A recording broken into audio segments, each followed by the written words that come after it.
Bueno, buenas tardes a todas y todos. Buenas tardes. Vamos a dar inicio a la conferencia del mes de septiembre del ciclo de conferencias anuales del INSIBUSA, esta vez a cargo de Sergio Cerulnikov.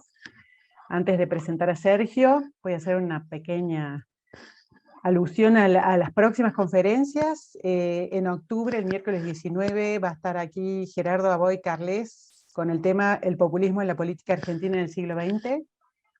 Y la última conferencista va a ser Rosana Barragán el 16 de noviembre con el tema Desafiando la masculinidad del trabajo en las minas, puntadas a través de la historia. Hoy nos acompaña Sergio Cerulnikov, que supongo para todos es bastante conocido, pero igual lo voy a presentar muy brevemente. Sergio es director actualmente del Departamento de Humanidades de la Universidad de San Andrés y es investigador de CONICET. Se doctoró en la State University de New York.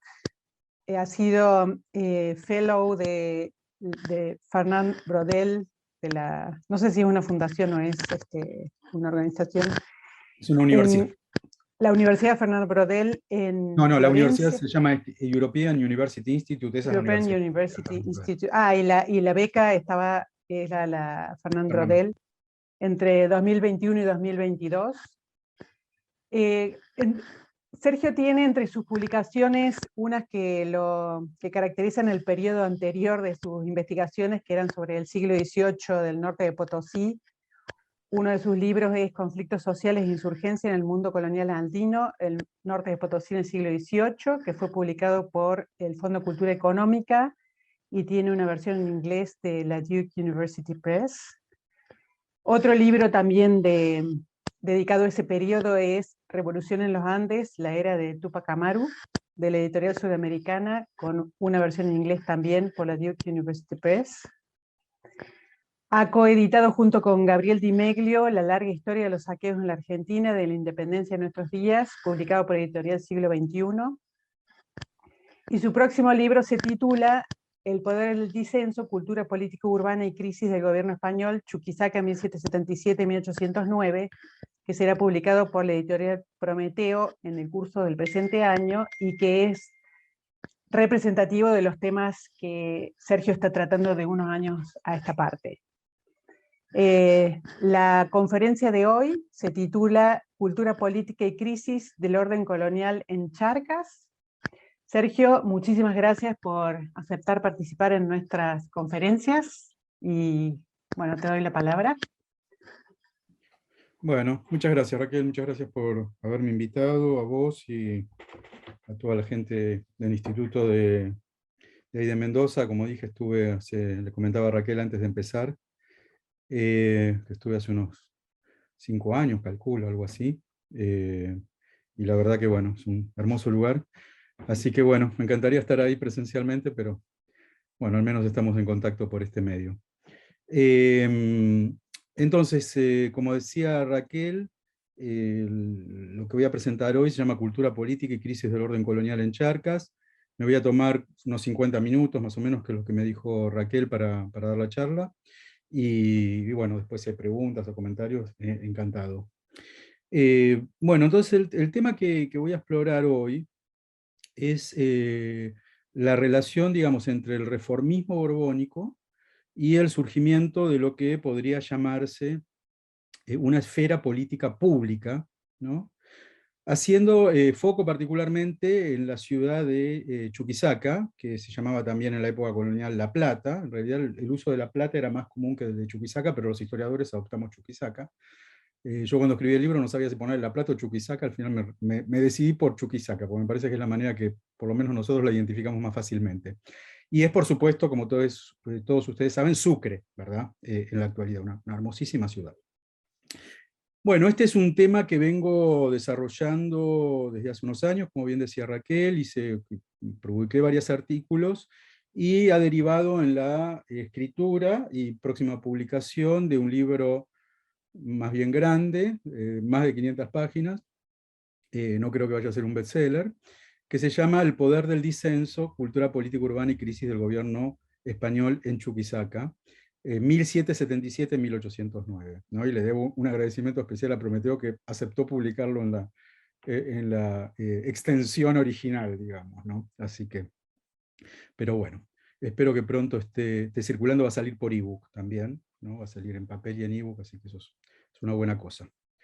Ahora, antes de adentrarme en el caso específico, ¿no? Y para evitar algunas confusiones, ¿no? Respecto al marco conceptual, déjenme decir de entrada que cuando me refiero a esfera política pública, no estoy pensando para nada en aquellos fenómenos, ¿no? Que ustedes tal vez tengan en mente, aquellos fenómenos propios de la sociedad burguesa europea, ¿no? Del siglo XIX, analizados inicialmente por Habermas, ¿no? Es decir, lo que Habermas define como el ejercicio público y libre de la razón por parte de sujetos constituidos en individuos, en el contexto de la emergente economía industrial, ¿no? Del proceso de industrialización, de las ciudades de masas, de los medios modernos de comunicación, y de una densa red de instituciones de la sociedad civil. Eso es en lo que estaba pensando Habermas.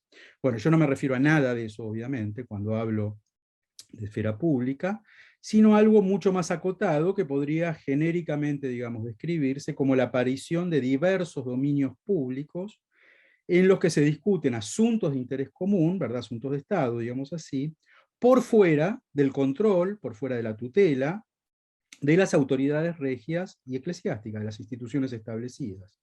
Y un proceso, y esto es muy importante, después lo voy a retomar varias veces a lo largo de la charla, un proceso en el cual antiguos, muy tradicionales órganos corporativos, ¿no? Como el cabildo, la universidad, van a jugar un rol primordial. Es decir, que en este proceso tienen un papel muy importante instituciones que son muy tradicionales, no nuevas, todo lo contrario, instituciones muy tradicionales. Lo que a mi juicio emerge durante estos años, estas décadas, es un aspecto medular del ocaso, del declive de las sociedades de antiguo régimen, que para tomar prestadas palabras de un historiador italiano llamado Massimo Rospocher, se podría caracterizar como la consolidación del poder crítico de la discusión pública que conduce, cito, al fin de la separación entre la esfera privada o secreta, en la cual tradicionalmente era permitido expresar el disenso, y una esfera pública que solamente admitía el consenso. Repito, es el fin de esta separación entre esta esfera privada que admitía el consenso y la esfera pública que no lo admitía en absoluto y que solo admitía expresiones de unanimidad, de unanimismo, digamos. Como todos sabemos, la emergencia de la esfera o esferas públicas en la crisis del absolutismo ha sido motivo de muy numerosos estudios históricos, ¿no? en Europa, ¿no? Me refiero a las investigaciones superclásicas de Robert Darnton, de Arlette Farge, ¿no? De Keith Baker, Roger Chartier, en fin, es una lista enorme. Yo lo que diría es que acaso, digamos, la mayor ventaja analítica que tiene este enfoque consiste en que nos permite observar los cambios en las sociedades de antiguo régimen y en definitiva la crisis de la sociedad de antiguo régimen, primero desde múltiples puntos de vista, es decir, básicamente en todos los ámbitos donde se inscribía la vida pública. Es decir, no solo en el ámbito de las ideas, la emergencia de la ilustración, del liberalismo, ¿no? Ni tampoco, digamos, únicamente en el campo de las protestas políticas explícitas, sino que en toda una serie de campos que no son necesariamente, o que uno no asocia necesariamente con la historia política o con la historia intelectual. Eso por un lado. Y por otro lado, nos permite mirar esta crisis y estos cambios en un periodo largo de tiempo, ¿verdad?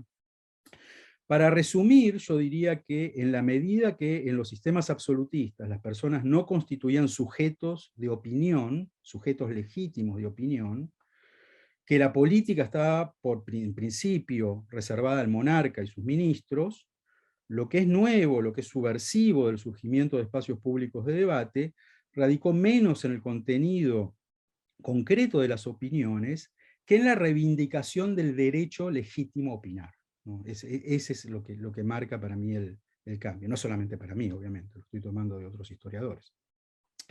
Y esa reivindicación del derecho legítimo a opinar se despliega, como decía antes, en muy diversos campos sociales, los debates religiosos, por ejemplo, los salones literarios, los rumores, los libelos, las prácticas judiciales, etcétera, etcétera. La historia política americana del siglo XVIII no permaneció ajena, por supuesto, a esta corriente, ¿verdad? Sin embargo, podríamos decir que en el contexto americano, en nuestro contexto, el análisis de los cambios en la cultura política está subordinado a una pregunta previa, una discusión previa, que es la naturaleza del régimen de gobierno, ¿verdad? La pregunta, digamos, que surge es, puede ser caracterizado el dominio español tardocolonial como absolutista? ¿O debe serlo más bien como la continuidad de antiguas concepciones monárquicas pactistas que venían de las tradiciones medievales hispanas, ¿verdad? Ese me parece a mí es el interrogante inicial, ¿no? Por años, por muchos años, la historiografía, la historiografía con la que, por ejemplo, yo me formé, seguramente Raquel se formó y otros, aquí, la historiografía tendió a converger en una interpretación, digámoslo así, maximalista, ¿no?, del reformismo borbónico. Revolución en el gobierno, la reconquista del nuevo mundo, de la impotencia a la autoridad, ¿verdad? Fueron algunas de las caracterizaciones que se desprendían de los pioneros estudios, ¿no?, de historiadores como John Lynch, David Braden, Burkholder y Chandler, y la lista nuevamente es muy amplia. Aunque ciertamente el grado de éxito y el grado de eficacia de las reformas fue siempre materia de debate, y es muy claro que tuvieron un impacto mucho más profundo en el centro que en la periferia del imperio, ¿verdad? Es decir, en México y Perú que en el Río de la Plata, por ejemplo, y que tuvieron mucho más éxito en el plano fiscal que en el de las costumbres sociales. De todas maneras, aún así, cuando se miraban los sistemáticos esfuerzos del ministro de Indias José de Gálvez y otros por restablecer el control metropolitano sobre la burocracia indiana, es decir, por segregar a los criollos de las altas magistraturas e incrementar de modo muy sustantivo las rentas coloniales a través del aumento del impuesto, cuando se miraba esto, pocas dudas cabían que la hora del absolutismo ilustrado había llegado finalmente a nuestras costas, ¿verdad? Y esto sucede en la segunda mitad del siglo XVIII. Y a su vez, y esto es un punto muy importante, esas políticas estuvieron acompañadas de una concepción monista de la monarquía, es decir, una concepción orientada a recortar los privilegios de los cuerpos corporativos y a suprimir los consuetudinarios mecanismos, o a suprimir o al menos acotar los consuetudinarios mecanismos de petición y protesta de las élites locales. Entonces, en una doble empresa de homogenización y de disciplinamiento social, ¿verdad? Por mucho tiempo, esta interpretación se convirtió en un verdadero paradigma, es decir, lo que pensamos antes de pensar, digamos. Sin embargo, en años recientes, como es bien conocido, esa interpretación ha sido objeto de fuertes cuestionamientos. Me voy a detener solo en dos estudios, al solo efecto de entender un poco la lógica de estas nuevas interpretaciones, al menos como yo lo veo. Uno de estos estudios es el libro de Annick Lemperrier, ¿no?, una historiadora francesa muy importante, un libro titulado Entre Dios y el Rey, la República, la Ciudad de México en los siglos XVI al XIX. En este libro, Lemperrier sostiene, por ejemplo, que las nuevas políticas imperiales, lejos de propender a la creación de un Estado centralizado, cito, lejos de propender a la creación de un Estado centralizado, lo que hizo fue agravar el estatus colonial de América, es decir, consolidar, perdón, estoy leyendo mal, vuelvo atrás. Lejos de propender a la creación del Estado centralizado, es decir, a la agravación del estatus colonial de América, esto es lo que no hizo, esas políticas imperiales consolidaron, por el contrario, los derechos de las corporaciones territoriales asociativas, tanto civiles como eclesiásticas. Es decir, las reformas, este es el punto, no representaron una etapa especial de ruptura, sino un momento más en la consolidación del antiguo régimen hispánico. Esa es la tesis central, digamos, del Lemperrier. Por otro lado, John Eliot, en un estudio monumental, comparativo de los imperios británicos y español, acuñó un célebre término que se denomina composite monarchy, es decir, monarquía compuesta. Sostiene Eliot que aún después de que los Borbones deserrajaran su batería de reformas, los territorios americanos preservaron sus idiosincrasias constitucionales y sus tradiciones políticas. Es decir, tanto los mecanismos de petición de la población local como las respuestas de los magistrados imperiales terminaron ajustándose perfectamente, esta es la palabra que usa Eliot, a los patrones consensuales de comportamiento del tiempo de los Habsburgos, del siglo XVII para atrás. Entonces, lo que claramente sobresale en esta línea de argumentación es la idea de la continuidad, ¿verdad? Esta es la palabra clave, continuidad. El consenso que aquí y en muchos otros trabajos dentro de esta línea se evoca, no era un consenso instrumental, no constituía un medio para llegar a un fin, lo cual es un patrón de negociación propio de cualquier régimen político, sino que ese consenso constituía la esencia misma del gobierno. Por todo su genuino celo reformista, que nadie niega, la función esencial de los Borbones continuó siendo, como la de sus antecesores, los Habsburgos, no la de legislar, sino la de arbitrar entre un régimen de derechos consuetudinarios múltiples. De modo que lo que advertimos aquí es un claro sesgo que yo llamaría funcionalista, ¿verdad?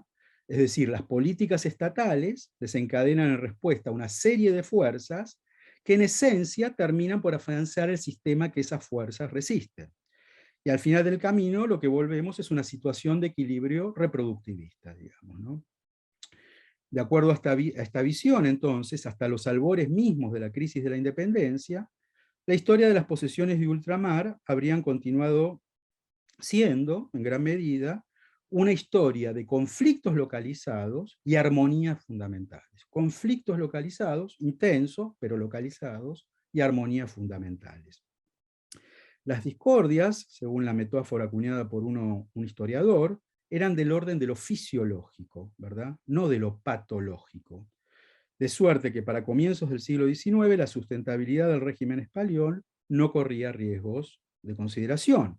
Fue la invasión napoleónica de 1808, la situación de vacancia regia y todo lo que le siguió a eso, lo que constituye el momento fulminante, digamos, de inflexión, ¿verdad? A partir de la cual el Imperio Español sí se empieza a desmoronar.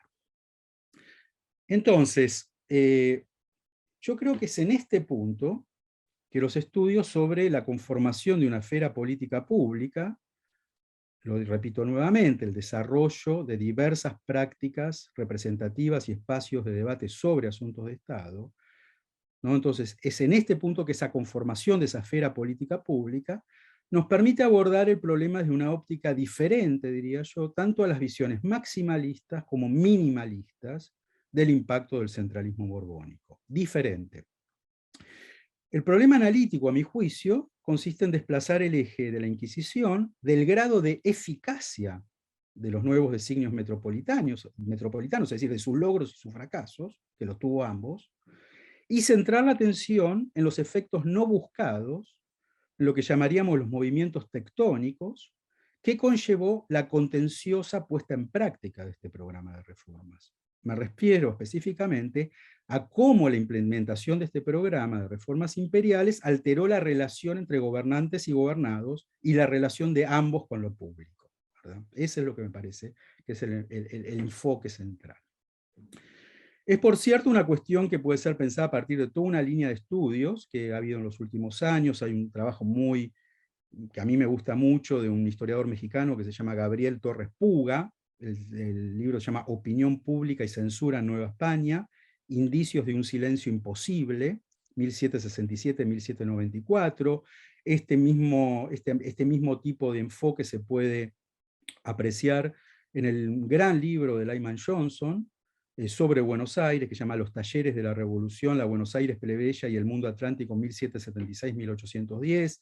También hay otro libro muy importante que a mí me resulta muy interesante, que es una excelente compilación de François Javier Guerrat y la mencionada Nick Lamperière, que se llama Los espacios públicos en Iberoamérica, ambigüedades y problemas, siglo XVIII y XIX. ¿No? Todos estos libros me parece a mí que nos ayudan a pensar estas cuestiones. Ahora, en el caso de la historia de Chuquisaca, ¿no? Que es de lo que voy a hablar yo, en el caso de la historia de Chuquisaca, entre 1780 aproximadamente y 1809, lo que yo planteo es que el efecto acumulativo de las iniciativas fiscales y políticas borbónicas y el comportamiento público de sus agentes, esto es la acriminiosa interacción cotidiana de los magistrados peninsulares con la población local, todo eso no constituyó un momento más en la consolidación del tradicional pactismo hispánico, sino que representaron un verdadero punto de inflexión en la historia de la ciudad. Pero no lo fueron tanto como sugerirían las visiones maximalistas, por el poder, digamos, transformador mismo, ¿no?, de las reformas, es decir, por su efectividad, sino más bien por las respuestas colectivas que suscitaron, las cuales pusieron en debate problemas esenciales, o por lo menos dos problemas esenciales. Por un lado, los fundamentos ideológicos de las políticas absolutistas. Para resumirlo, aquello que proclamó en 1767 el virrey de México, el marqués de Croix, cuando advirtió, cito, que de una vez y para lo venidero deben saber los súbditos del gran monarca que ocupa el trono de España, que nacieron para callar y obedecer, y no para discurrir ni opinar en los altos asuntos de gobierno, ¿verdad? Bueno, ese principio ideológico es el que ponen en cuestión entonces las respuestas colectivas a las políticas imperiales. Y por otro lado, esas respuestas pusieron en cuestión también las propias condiciones de posibilidad de efectuar esas transformaciones, es decir, la capacidad de la corona para implementar sus programas en función de los costos sociales que esas políticas entrañaban. De modo que al final del camino no nos vamos a encontrar con ningún regreso a situaciones pretéritas, ni con un afianzamiento de la legitimidad del sistema de gobierno español, sino más bien con lo opuesto, es decir, la emergencia de novedosas formas de hacer política que socavaron las bases últimas del sistema. Bueno, voy a entonces ahora sintetizar muy brevemente el proceso que se da en Chuquisaca, para brindar aunque sea un contexto general de los hechos, de manera un poco sintética, digamos, ¿no? Bueno, durante la década de 1770 y 1780, Chuquisaca, como otras ciudades americanas, es objeto de una serie de medidas que tuvieron un efecto muy disruptivo en los equilibrios locales de poder, ¿verdad? Por ejemplo, en el curso de solo 2 años se renovó por completo el plantel de ministros de la Audiencia de Charcas, que tenía, por supuesto, su sede estaba en Chuquisaca. De modo tal que todos los ministros, menos uno, para 1780, repito, todos los ministros menos uno pasan a ser letrados peninsulares, al igual que los corregidores provinciales y otros altos funcionarios. Piensen ustedes que para mediados de siglo había en la Audiencia de Charcas solo un magistrado peninsular, todo el resto eran criollos, ¿verdad? Así es un cambio muy marcado. El mensaje que acarreaba esta medida no podía ser más claro. Como reflexionó por esos días el célebre arzobispo de Charcas, José Antonio de San Alberto, que es una figura clave, ¿no?, de la historia charqueña tardía, San Alberto llega a Charcas en 1785, ¿no?, en medio de todo este proceso. San Alberto dice lo siguiente: los sujetos nacidos y criados en estas tierras, por muy buenos que parezcan y por acreditados que se hallen en talento y literatura, en los más de ellos son todas estas prendas muy superficiales, y en los pocos que no lo son, se hallan regularmente mezcladas con unas doctrinas nacionales y laxas, y con una aversión o desafecto natural a todo lo que es y sabe a España. El colorario que sacó San Alberto era muy simple: jamás en estos reinos, dijo, habrá verdadera religión, y consiguientemente ni Estado, ni fidelidad, ni justicia, ni paz, mientras no vengan de España todos los obispos. Y lo mismo digo, porque corre la misma razón, de todos los empleos mayores seculares. Esta conflictiva imagen que por sí misma proyectaba la renovación de los elencos gobernantes respecto de la naturaleza del nexo, ¿verdad?, entre la metrópoli y sus posesiones de ultramar, se vio apuntalada por una serie de factores también muy importantes. En primer lugar, existen graves contiendas generadas por la concepción que estos nuevos mandatarios peninsulares traían respecto del ejercicio del poder y las reglas de deferencia que esperaban de sus subordinados, ¿verdad? Los sectores patricios, en 1779, definieron las premisas políticas de esa filosofía de gobierno diciendo lo siguiente: para los vecinos, digamos, estos nuevos ministros, cualquier providencia que expide un ministro se debe sostener por los demás, aunque sea con abandono de la razón, exclusivamente por respeto y decoro de la toga.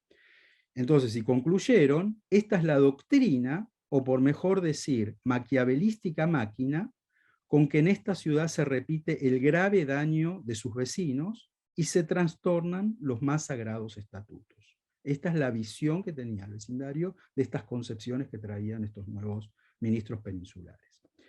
En segundo lugar, durante estos años se producen sostenidos ataques a la jurisdicción y las preeminencias ceremoniales del ayuntamiento. Tercero, se va a establecer un monopolio regio sobre la venta de tabaco, que va a incrementar su precio al público y va a prohibir el expendio en rama, que era la forma como las clases populares consumían el tabaco. Y en cuarto lugar, se van a desarrollar intentos muy serios de cercenar la potestad del claustro universitario de elegir a los rectores a través del voto universal y secreto de todos sus miembros, lo cual generó gravísimos enfrentamientos, ¿verdad? Entonces, en conjunto, todos estos fenómenos dieron lugar entonces a procesos de confrontación muy contenciosos, muy prolongados, ¿no? Que, como decía antes, desarrollo en las primeras secciones del libro. Ahora obviamente no puedo entrar en todo eso. Bueno, como todos sabemos, esto que sucede al interior de la ciudad, al interior de Chuquisaca, en la década de 1780 en adelante, va a coincidir con una coyuntura excepcional a nivel regional. Es una coyuntura que está asignada por el estallido de motines antifiscales en las principales urbes andinas, que se van dando uno atrás de otro, en lugares como Arequipa, como La Paz, Cochabamba, Cusco, las principales ciudades andinas, y sobre todo una coyuntura asignada, por supuesto, por los grandes levantamientos indígenas y cataristas, indígenas tupamaristas y cataristas, de 1780 a 1781. Y es muy importante resaltar en este sentido que en el caso de Chuquisaca, la gran sublevación panandina se entroncó con las políticas borbónicas que acabo de describir de una manera muy singular y muy significativa políticamente, algo sobre el que la historiografía en general no ha prestado atención hasta aquí. ¿Qué es lo que sucede? Lo que sucede es que los cuerpos milicianos de patricios y plebeyos que se conformaron al estallar la rebelión lograron repeler por sí mismos el asedio a la ciudad impuesto por las fuerzas indígenas lideradas por los hermanos Katari en febrero de 1781, que sitian literalmente la ciudad. Y los que repelen ese ataque son los cuerpos milicianos solos, sin ayuda de nadie, ¿verdad? Y esto diferencia a Chuquisaca del resto de las ciudades andinas, que tuvieron que descansar en la llegada de ejércitos de línea, o de Buenos Aires o de Lima, así de las dos capitales virreinales. Ahora, esa victoria sobre los insurgentes indígenas fue vista por los pobladores, por el vecindario, como una reconquista del reino, que ese es el término que usaban, y esa reconquista del reino, como la conquista 2 siglos antes, fue enarbolada como una fuente de derechos y de prerrogativas, ¿verdad? Ahora bien, ese proceso de empoderamiento, no del vecindario, va a colisionar con una decisión clave de la Corte de Madrid frente a la masiva insurrección indígena, que fue destacar por primera vez guarniciones permanentes de soldados peninsulares en casi todas, sino todas las ciudades del Alto Perú, y Chuquisaca no fue la excepción. Y ese despliegue de tropas de línea españolas va a dar eventualmente lugar a la desmovilización de las milicias urbanas que se habían mantenido en pie y a sueldo, ¿verdad?, desde la rebelión indígena, ¿verdad? Nuevamente, el mensaje que transmitía esta medida respecto de lo que estaba en juego desde el punto de vista político era translúcido, ¿verdad? Bueno, el poderoso secretario de Estado de Carlos III, el conde de Floridablanca, argumentó en 1786, ¿verdad?, que en América, cito, las milicias y cuerpos fijos, aunque útiles y aún necesarios para defender el país de las invasiones enemigas, siempre tenían temor a una invasión inglesa, ¿verdad?, básicamente, entonces, útiles para defender el país de invasiones enemigas, no lo son tanto para mantener el buen orden interno. El motivo, sostuvo Floridablanca, era que los criollos, como naturales nacidos y educados con máximas de oposición y envidia a los europeos, pueden tener alianzas y relaciones con los paisanos y castas que inquieten o perturben la tranquilidad. Se está refiriendo obviamente a lo que acaba de pasar, es decir, a ese gran terremoto social que fueron las rebeliones tupamaristas. Y concluye Floridablanca. Esta prudente desconfianza debe servir para que jamás se deje de tener tropa veterana española en los puntos principales. Un fiscal de la audiencia de Charcas lo puso en menos palabras. Cito: no debe tenerse armado este paisanaje, dijo, puesto que era punto decidido el que solo debe haber tropa de España. Por lo tanto, esas milicias que habían defendido la ciudad fueron desmovilizadas, se les dijo muchas gracias, vuélvanse a sus casitas. Muy bien, en este complejo cuadro de situación se va a poner en marcha, como dije, un continuo proceso de confrontación entre la población local y las magistraturas regias en torno a un conjunto muy variado de políticas gubernamentales. El resultado neto, a mi juicio, de este fenómeno fue una intensa politización de las relaciones de mando y obediencia, que se canalizó en la profusión de litigios judiciales promovidos por las élites capitulares y el claustro universitario, que por supuesto tenían enormes vasos comunicantes entre sí, que se canalizó en la rutinaria difusión de pasquines y décimas anónimas como medio de circulación de opiniones contestatarias, en la concreción de ceremonias públicas que refutaron el imaginario absolutista borbónico en el plano del simbolismo político, en formas novedosas de asociación voluntaria de grupos de vecinos a efectos de elaborar poderes y petitorios colectivos, y en la multiplicación de cabildos abiertos, la repetición a lo largo de los años de cabildos abiertos, donde se discutieron y literalmente se llegaron a impugnar providencias de los tribunales superiores, incluyendo el virrey del Río de la Plata. La más espectacular manifestación de esta dinámica fueron dos violentos alzamientos populares contra la guarnición permanente de soldados españoles, una en 1782, la otra en 1785, que constituyeron las primeras revueltas en la historia de la ciudad.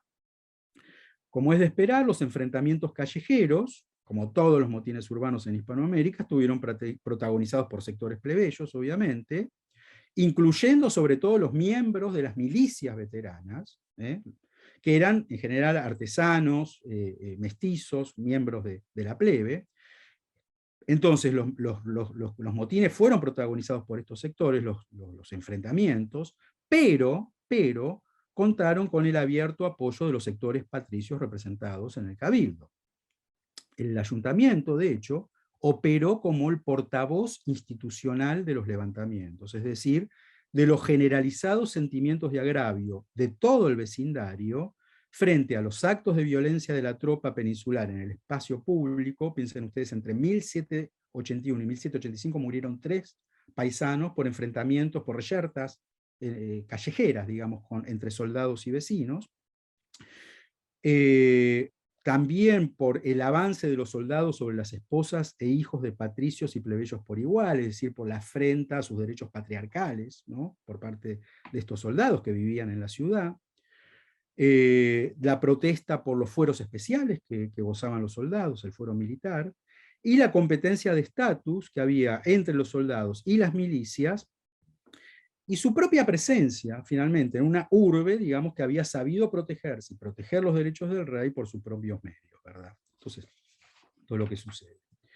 Ahora, cuando uno mira todo este arco de prácticas y discursos, lo que se advierte es la consolidación de lo que podría definirse como una cultura de disenso, ¿verdad? Una cultura que en el proceso de poner en debate de manera pública, de manera sostenida, el desempeño de las élites gobernantes, generó una reflexión crítica más amplia sobre el estatuto de la república, ¿verdad?, de la sociedad local, del cuerpo político de la ciudad, en el marco de la monarquía, ¿verdad? Y déjenme agregar aquí que en esa reflexión crítica, la oposición a las políticas absolutistas aparece inextricablemente articulada a la naturaleza colonial de los territorios americanos. Esto es, no es la misma discusión que se da en España respecto del centralismo borbónico, que es algo que buena parte de la historiografía reciente ha venido sosteniendo, ¿verdad? Yo diría, por el contrario, que esta discusión no puede ser subsumida a problemas comunes a todo el ámbito de la monarquía hispánica y demás. En última instancia, mirado desde la óptica de la población altoperuana, la concentración del poder en manos de la administración regia había significado, antes que nada, una concentración del poder en manos del centro metropolitano y de sus agentes en América. Es decir, había reafirmado su lugar subordinado en el marco del imperio. La cuestión de cómo se gobernaba, es decir, el sistema institucional, digamos el absolutismo, aparecía aquí indisolublemente ligada a quienes lo hacían y en virtud de qué intereses, es decir, la distribución geopolítica del poder. Lo que se va a poner en debate, por consiguiente, fue la pertenencia de las élites criollas a esa putativa nación universal hispánica. Como bien lo sintetizó una gran historiadora brasileña, Emilia Biochi da Costa, ¿no?, en referencia al otro imperio ibérico, el imperio portugués, las críticas que en Europa el pensamiento ilustrado dirige al absolutismo adquieren en el Brasil el sentido de críticas al sistema colonial. Y yo estoy totalmente de acuerdo con esa afirmación también para el caso del Imperio Español. Bueno, muy bien, detengámonos por un momento en quiénes son entonces los principales actores y artífices de esta mutación en la cultura política. Claramente, digámoslo una vez más, el cabildo va a jugar un rol predominante, preponderante en todo este proceso.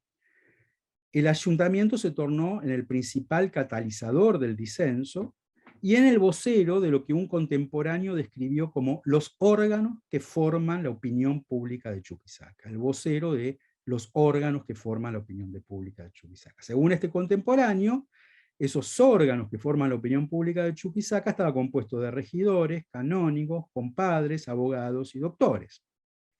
La lista en realidad podría ser más larga, pero en todo caso es seguro que esa opinión pública se desplegaba, por ejemplo, en las tertulias de la gente de razón, ¿verdad?, en los rumores, voces y corrillos, ¿no?, como se decía en la época, en los libelos anónimos, y en las discusiones que se daban dentro del claustro de la Universidad de Charcas y en la Academia Carolina, que también jugó un papel muy importante. Yo creo que la razón de la centralidad del ayuntamiento obedece básicamente a dos razones. Una de carácter general y otra más específica. La primera, de carácter general, bastante evidente, es que en Hispanoamérica, a diferencia de otras sociedades de antiguo régimen, los organismos corporativos como el Cabildo compartían las funciones de gobierno con las instituciones regias, ¿verdad? Por lo tanto, y esta es una idea que alguna vez sugirió François Javier Guerra, el origen de una esfera pública estuvo aquí asociada a las prácticas representativas mucho más que a las formas más modernas, digamos, de comunicación de las élites, como los periódicos, las publicaciones o la crítica literaria, como fue el caso, digamos, en la Europa del siglo XVIII. En el caso específico particular de Chuquisaca, y esta es la segunda razón por la cual el Cabildo jugó un papel muy importante, esta tendencia se vio reforzada por la notoria preponderancia del gremio de abogados en la vida de la ciudad. Es decir, en contraste con urbes como por ejemplo La Paz, Buenos Aires o Potosí, los que tendían a asumir la voz cantante en el Cabildo de Chuquisaca no eran hacendados, mineros o comerciantes, sino más bien los egresados y profesores de la Universidad de Charcas y de la Academia Carolina.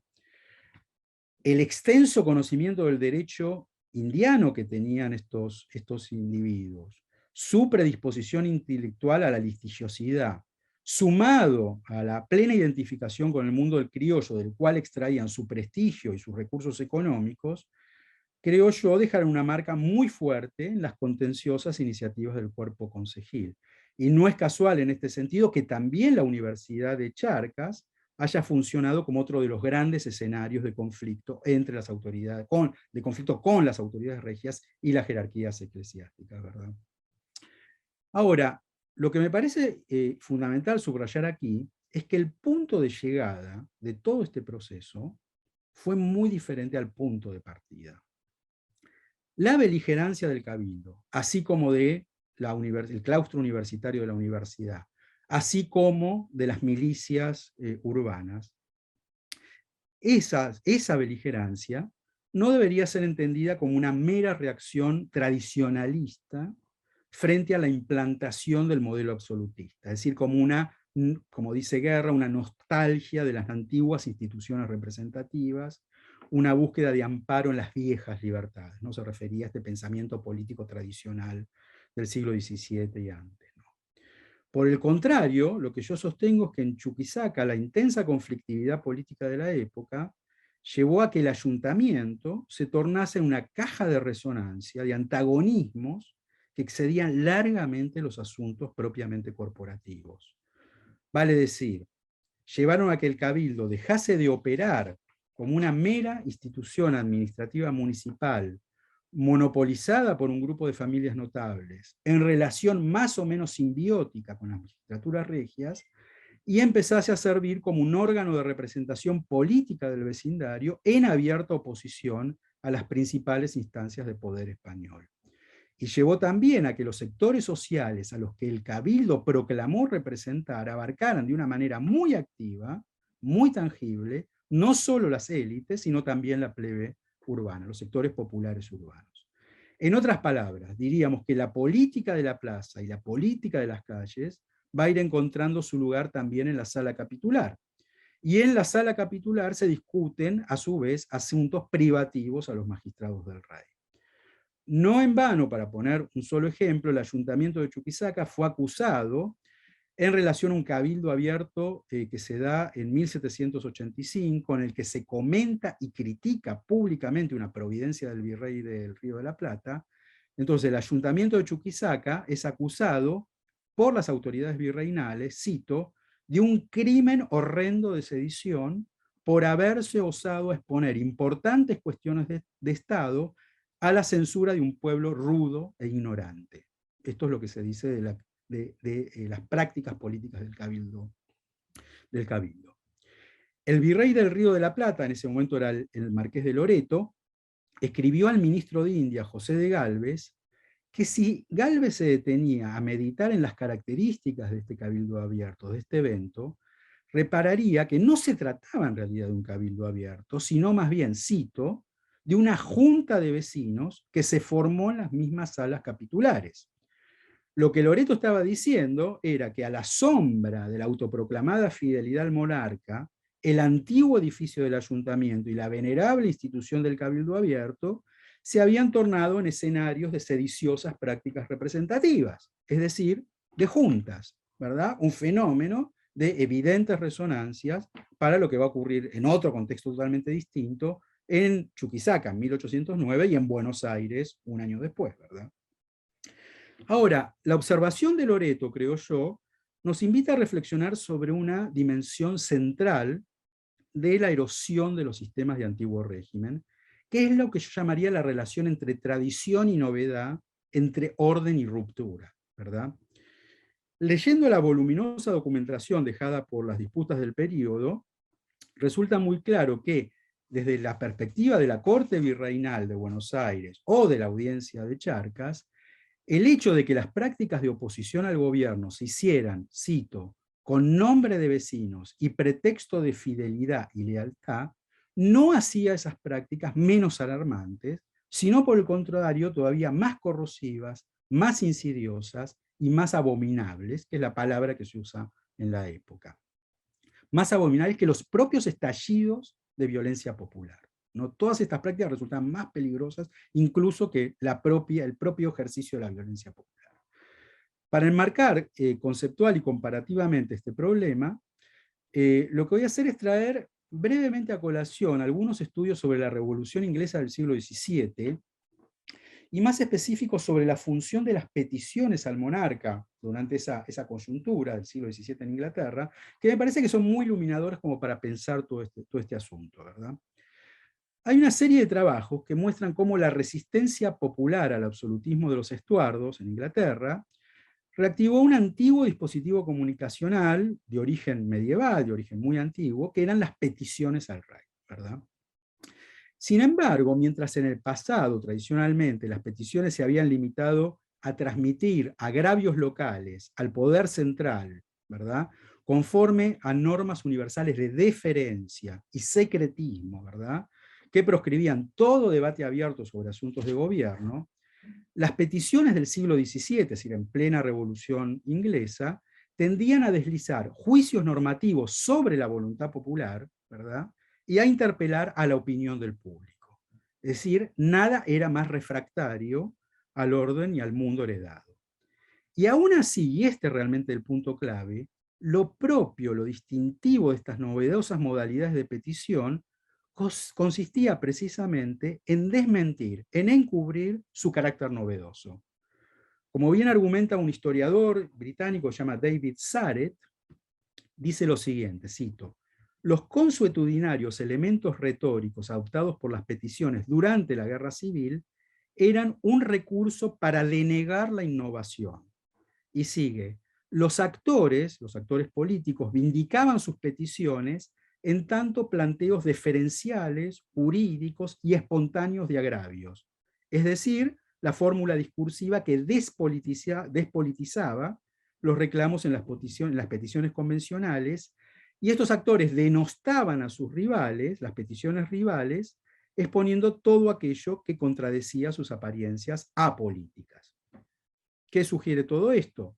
Sugiere que en este tipo de sociedades los conflictos de legitimidad, aún los conflictos de legitimidad más irreconciliables, consistían en despolitizar las acciones propias y politizar las ajenas. Ese era su horizonte de inteligibilidad, digamos. La justificación ideológica de las acciones políticas contenciosas descansaban entonces en atenuar todo lo que esas acciones pudieran tener de extraño y de antagónico al orden establecido, es decir, en negar lo que era. Para comprender las verdaderas implicancias de este tipo de discurso político, hay que leerlas a contrapelo, ¿verdad? Eso es lo que hacían los contemporáneos, y eso por supuesto que lo que deberíamos hacer los historiadores. En resumidas cuentas, el hecho de que los actores se recostaran en la costumbre y lo heredado no significan lo más mínimo que fueran conservadores o que reivindicaran un orden ancestral. Todo lo contrario. Es lo que han llamado en algunos estudios sobre la tradición entre el antiguo régimen y la política moderna el radicalismo de la tradición. El radicalismo de la tradición. Que parece un oxímoron, pero no lo es, ¿verdad?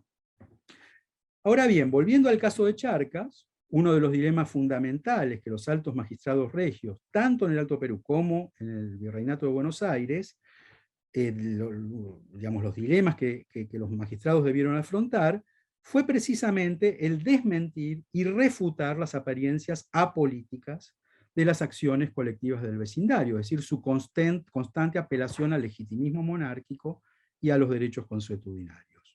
Por ejemplo, un asesor letrado del Virreinato del Río de la Plata le escribió al ministro de Indias, José de Gálvez, en 1787, que aunque los vecinos se ampararan en sus probados servicios al monarca, particularmente durante las rebeliones indígenas, al derrotar a la rebelión indígena, aunque los vecinos hicieran esto, aunque los vecinos no recurrieran al uso de la violencia, y aunque se parapetaran en antiguas instituciones corporativas como el ayuntamiento y la universidad, lo que ocurría en Chuquisaca, cito, es una de las causas más graves que pueden ofrecerse en estos dominios.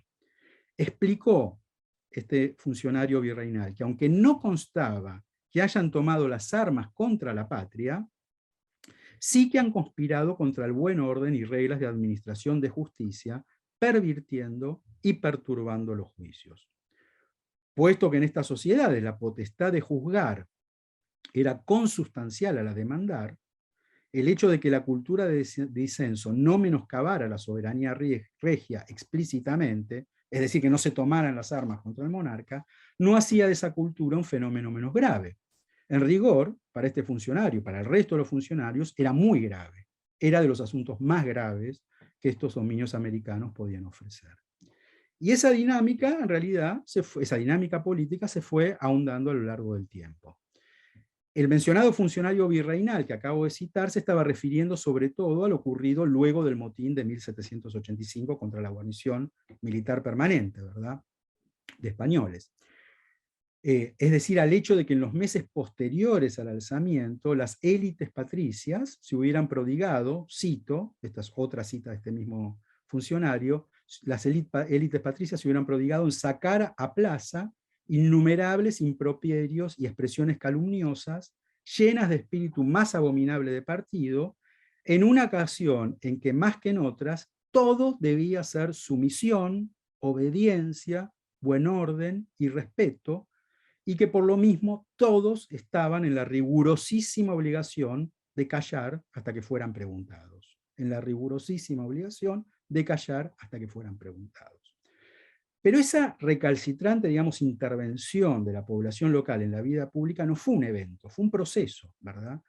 Y lo que tenemos es que en 1798, yo sigo este proceso a lo largo del libro, ¿verdad? Pero estoy sintetizando algunas de las expresiones que aparecen, ¿no?, a lo largo de la época. En 1798, 10 años después de la cita que acabo de decir, un presidente de la audiencia de Charcas, llamado Joaquín del Pino, urgió al virrey del Río de la Plata, un puesto que el mismo Del Pino va a ocupar entre 1801 y 1804. Del Pino entonces urgió al virrey del Río de la Plata que reforzara la guarnición militar de Chuquisaca, de modo que la corona fuera capaz de hacer frente a las contingencias que pudiera deparar la recalcitrante insumisión de los moradores a sus superiores. Del Pino hizo esta seria exhortación poco antes de dejar su cargo. En respuesta a incesantes pleitos con las élites capitulares, debido a las potestades políticas que estas élites capitulares de Chuquisaca se atribuían, y de pleitos con el claustro universitario debido a la sanción de nuevos estatutos de la universidad. Ahora, por supuesto que ni Joaquín del Pino, ni nadie, tenían forma de anticipar lo que ocurriría en Chuquisaca luego de 1808. Pero, luego de 12 décadas de sistemáticos enfrentamientos, violentos y pacíficos, en los tribunales y en las calles, todos entendían de lo que estaba hablando cuando pedía que se reforzara la presencia militar en la ciudad. De hecho, así lo entendió también otro magistrado muy importante, el fiscal de la audiencia de Charcas, el famoso jurista aragonés Victorián de Villava, que exactamente para esa misma época, en 1797, escribió lo siguiente desde su despacho de Chuquisaca. Dijo: esta grande porción del universo, súbita de la metrópoli, y gobernada por representantes del soberano, interesados en sostener a su representante, es decir, al soberano, se abrazaría a la menor chispa que llegara. Verían infinitos la ocasión oportuna de sacudir un yugo que aborrecen, verían otros la proporción de elegirse independientes, y verían los más la anarquía favorable verían los más la anarquía favorable a su triste u oprimida situación. Y luego, en 1807, avanzamos otros 10 años más, un año antes de la invasión napoleónica a la península, y un año antes que nadie pudiera imaginar que los reyes de España iban a ser depuestos, el arzobispo de Charcas describió el predicamento de la ciudad mediante el siguiente paralelismo con el viejo mundo. Dijo así el arzobispo de Charcas en 1807. Tiempo que veo formarse en Europa un horrible nublado que cada día va creciendo. Se refería, por supuesto, bueno, a todas las crisis europeas, incluyendo la Revolución Francesa, por supuesto, o las repercusiones de la Revolución Francesa, el avance de Napoleón. Bueno, leo de vuelta la cita. Tiempo que veo formarse en Europa un horrible nublado que cada día va creciendo, y temo que ha de descargar por último, lo que Dios no permita, sobre nuestras cabezas. La actual situación política de estas provincias, concluyó, me parece una de las más apuradas y críticas que puedan imaginarse. Poco le falta para que vivamos en una perfecta anarquía.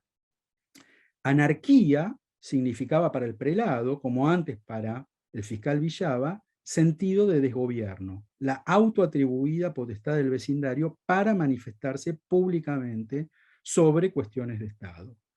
Lo que dejaba flotando semejante definición era cómo habría de evitarse que la soberanía con que se envolvía la opinión del público, es decir, la anarquía, eventualmente pudiera llegar a concebirse más soberana que quienes ejercían esa soberanía en nombre del monarca, y tal vez que el monarca mismo, ¿verdad? Y esta es una idea que no es mía, sino que es una idea que plantea Roger Chartier en sus trabajos sobre la formación de la esfera pública, ¿no?, en Francia en el siglo XVIII y la crisis del antiguo régimen, ¿no? Muy bien. Cuando se mira, digamos, la historia larga de esta sociedad colonial, se advierte entonces que esta cultura política no fue más que el corolario de un proceso progresivo de politización, que, como había fustigado el virrey de México, ¿verdad?, el marqués de Croix, llevó a que se terminara naturalizando que los sujetos discurrieran y opinaran en los asuntos de alto gobierno, que se rehusaran a callar hasta que fuesen preguntados, y lo hicieran a plena luz del día, por medios institucionales o informales, de manera pacífica y en ocasiones también violenta. De modo que, para ir cerrando, si bien no hay dudas que la anhelada revolución en el gobierno de los Borbones experimentó múltiples ambivalencias y múltiples retrocesos, y que en algunos casos se apeló a actitudes represivas y en otros muchos actitudes conciliatorias, el punto es que esas vacilaciones no resultaron de una inveterada predisposición al consenso o al reforzamiento de pluriseculares estructuras corporativas, sino más bien a la extrema conflictividad que el centralismo de la Corte de Madrid debió afrontar y de la transformación de las prácticas políticas que, contra sus doctrinas de gobierno, terminó por promover. Lo que torna esos procesos un punto de inflexión fue la existencia misma de una incesante sucesión de confrontaciones de muy variada naturaleza que pusieron en juego, sin decir su nombre, en el ancestral lenguaje de las gracias del rey y los privilegios corporativos, el autoproclamado derecho de los sujetos a pronunciarse sobre asuntos de interés común por fuera de los aparatos coloniales de poder. Es decir, el desarrollo de espacios colectivos de deliberación, vale decir, la política en sentido estricto. Bueno, tengo algo más, pero creo que ya me fui demasiado con el tiempo, no los quiero aburrir más. Bueno, voy a dejar acá. Gracias. ¿Seguro? Porque si es cortito y querés... Es cortito, pero ya veo que me estoy pasando mucho. ¿Sí? ¿Sigo un poquito más? Sí, yo diría que sí, ¿no? Bueno, dale, Gabriela. lo termino y sigo. Calculé que me iba a llevar menos, pero no. Bueno, termino simplemente con una reflexión. Que es que esta cultura de oposición, y es un poquito para reforzar las ideas que vine diciendo, que esa cultura de oposición que acabo de escribir, era, como decía antes, refractaria a las premisas conceptuales del régimen borbónico y a la función subalterna de las posiciones de ultramar. No solo al absolutismo borbónico, sino también a la función subalterna de las posesiones de ultramar. En el fondo, cualquier compromiso entre ambos sistemas de valores era provisional y en última instancia ficticio. No había síntesis posible. La pregunta es, ¿cómo imponer los designios imperiales, ¿no?, de Carlos III, y sus sucesores sin afectar la gobernabilidad de las Indias? Y por otro lado, ¿cómo ceder a los reclamos de la población local sin minar la autoridad de los funcionarios regios y con ello las políticas que los funcionarios regios encarnaban? Aun cuando la Corte de Madrid admitiera los reclamos de los vecinos contra sus superiores, y con ello apuntalara de alguna manera la imagen de un rey benevolente y justo, ¿verdad?, lo hacía al costo de transformar sus órganos de gobierno en una carcasa vacía.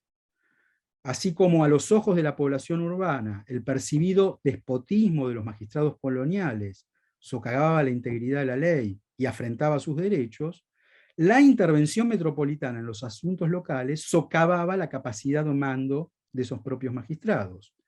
Era un juego de suma cero. Así pues, yo concluiría que la historia de finales del siglo XVIII y comienzos del siglo XIX no es una historia de disputas localizadas y de armonías duraderas, sino más bien una historia de consensos inestables y conflictos fundamentales. Una patología que horadaba el debido funcionamiento del cuerpo político, las condiciones de gobernabilidad del régimen español y con creciente nitidez sus mismos cimientos ideológicos. Si para el cambio del siglo, si para el comienzo del siglo XIX el dominio imperial podía parecer todavía inconmovible, digamos, un hecho natural, inexorable, ¿no?, después de casi 3 siglos de dominio español, cuando en 1808 las conflagraciones en Europa y el mundo atlántico provocasen la caída de la monarquía hispánica, la pregunta que surge es ¿en qué reservas de legitimidad habría de abrevar la sociedad local para mantener su sujeción a las autoridades constituidas? ¿Qué rutinas de obediencia podrían los órganos de gobierno movilizar en su favor?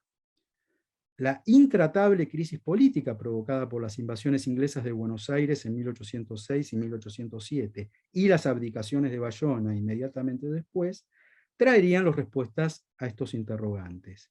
Nada de lo que ocurrió a partir de 1808 es inteligible sin tomar en consideración este prolongado proceso histórico.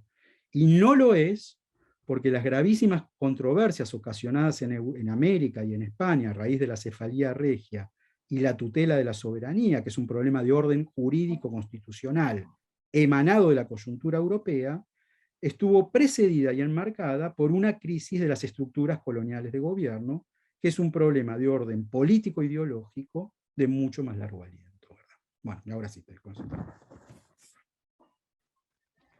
Bueno, muchísimas gracias, Sergio. Y no hay ningún problema que te hayas pasado un poquito. Creo que ha sido súper interesante para todos. Les pido a quienes quieran hacer preguntas que levanten la mano, así vamos armando una lista ordenada de preguntas. ¿Alguien quiere romper el hielo?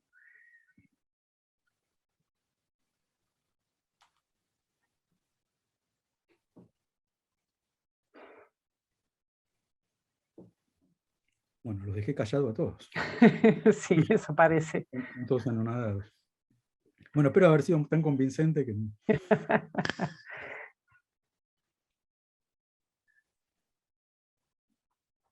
Yo tengo... ¿Beatriz? No, dale vos, Raquel. No, tengo una pregunta muy, muy menor, pero pensando en tus otras, en tus intereses anteriores, vos mencionaste sobre todo a los funcionarios de alto rango, cómo se transforma ese universo de españoles nacidos en América en españoles peninsulares. ¿Qué pasaba con los corregidores? Que los mencionaste así como... ¿has mirado un poquito qué pasaba con ellos? Mira, no miré con mucho detalle en realidad.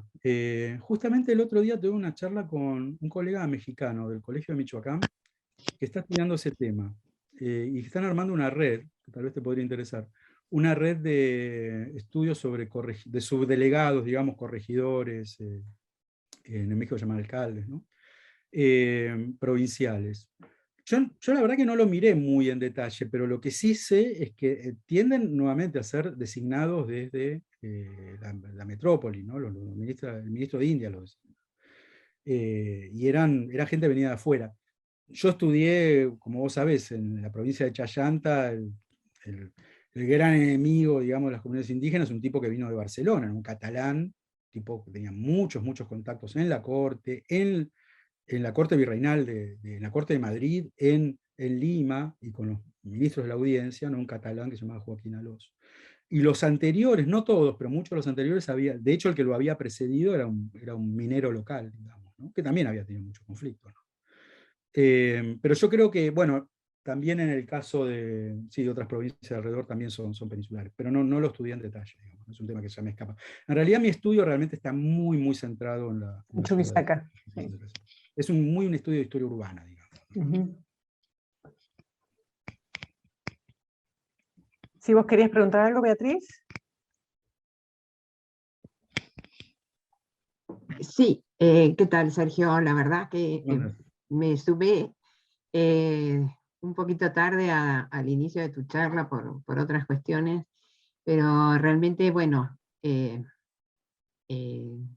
parece que se fortalece con este nuevo plan de trabajo que estás próximo a publicar, tus trabajos anteriores, y bueno, ya hay como algunas obsesiones que te han perseguido a lo largo de este tiempo, ¿no? Sobre todo para restituir esas condiciones de posibilidad que hacen incomprensible un largo plazo en términos de cultura política, de la participación de esas alianzas entre los sectores patricios y plebeyos, y conectar, ¿no es cierto?, ese mundo con digamos, la formación de las juntas altoperuanas de 1809. En función de eso, dos cuestiones.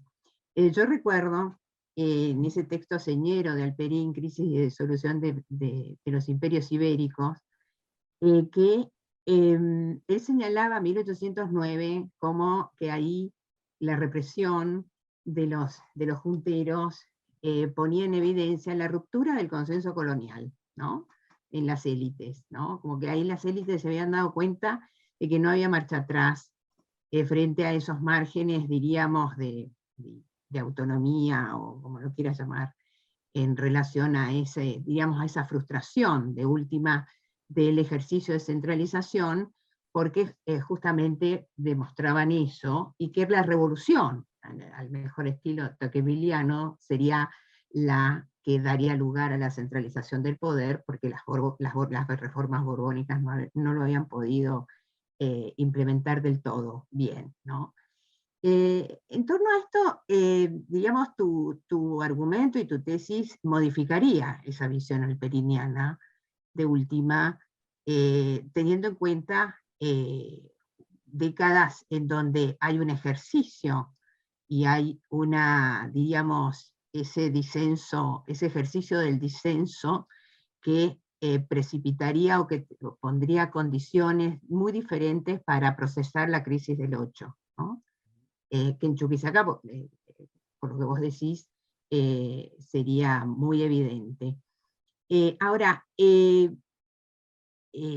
está claro que es sobre Chuquisaca, y está claro que las diferentes respuestas que se dan a esa crisis después de 1808 revelan que los procesos, diríamos, de esa tramitación del disenso pueden ser muy variados.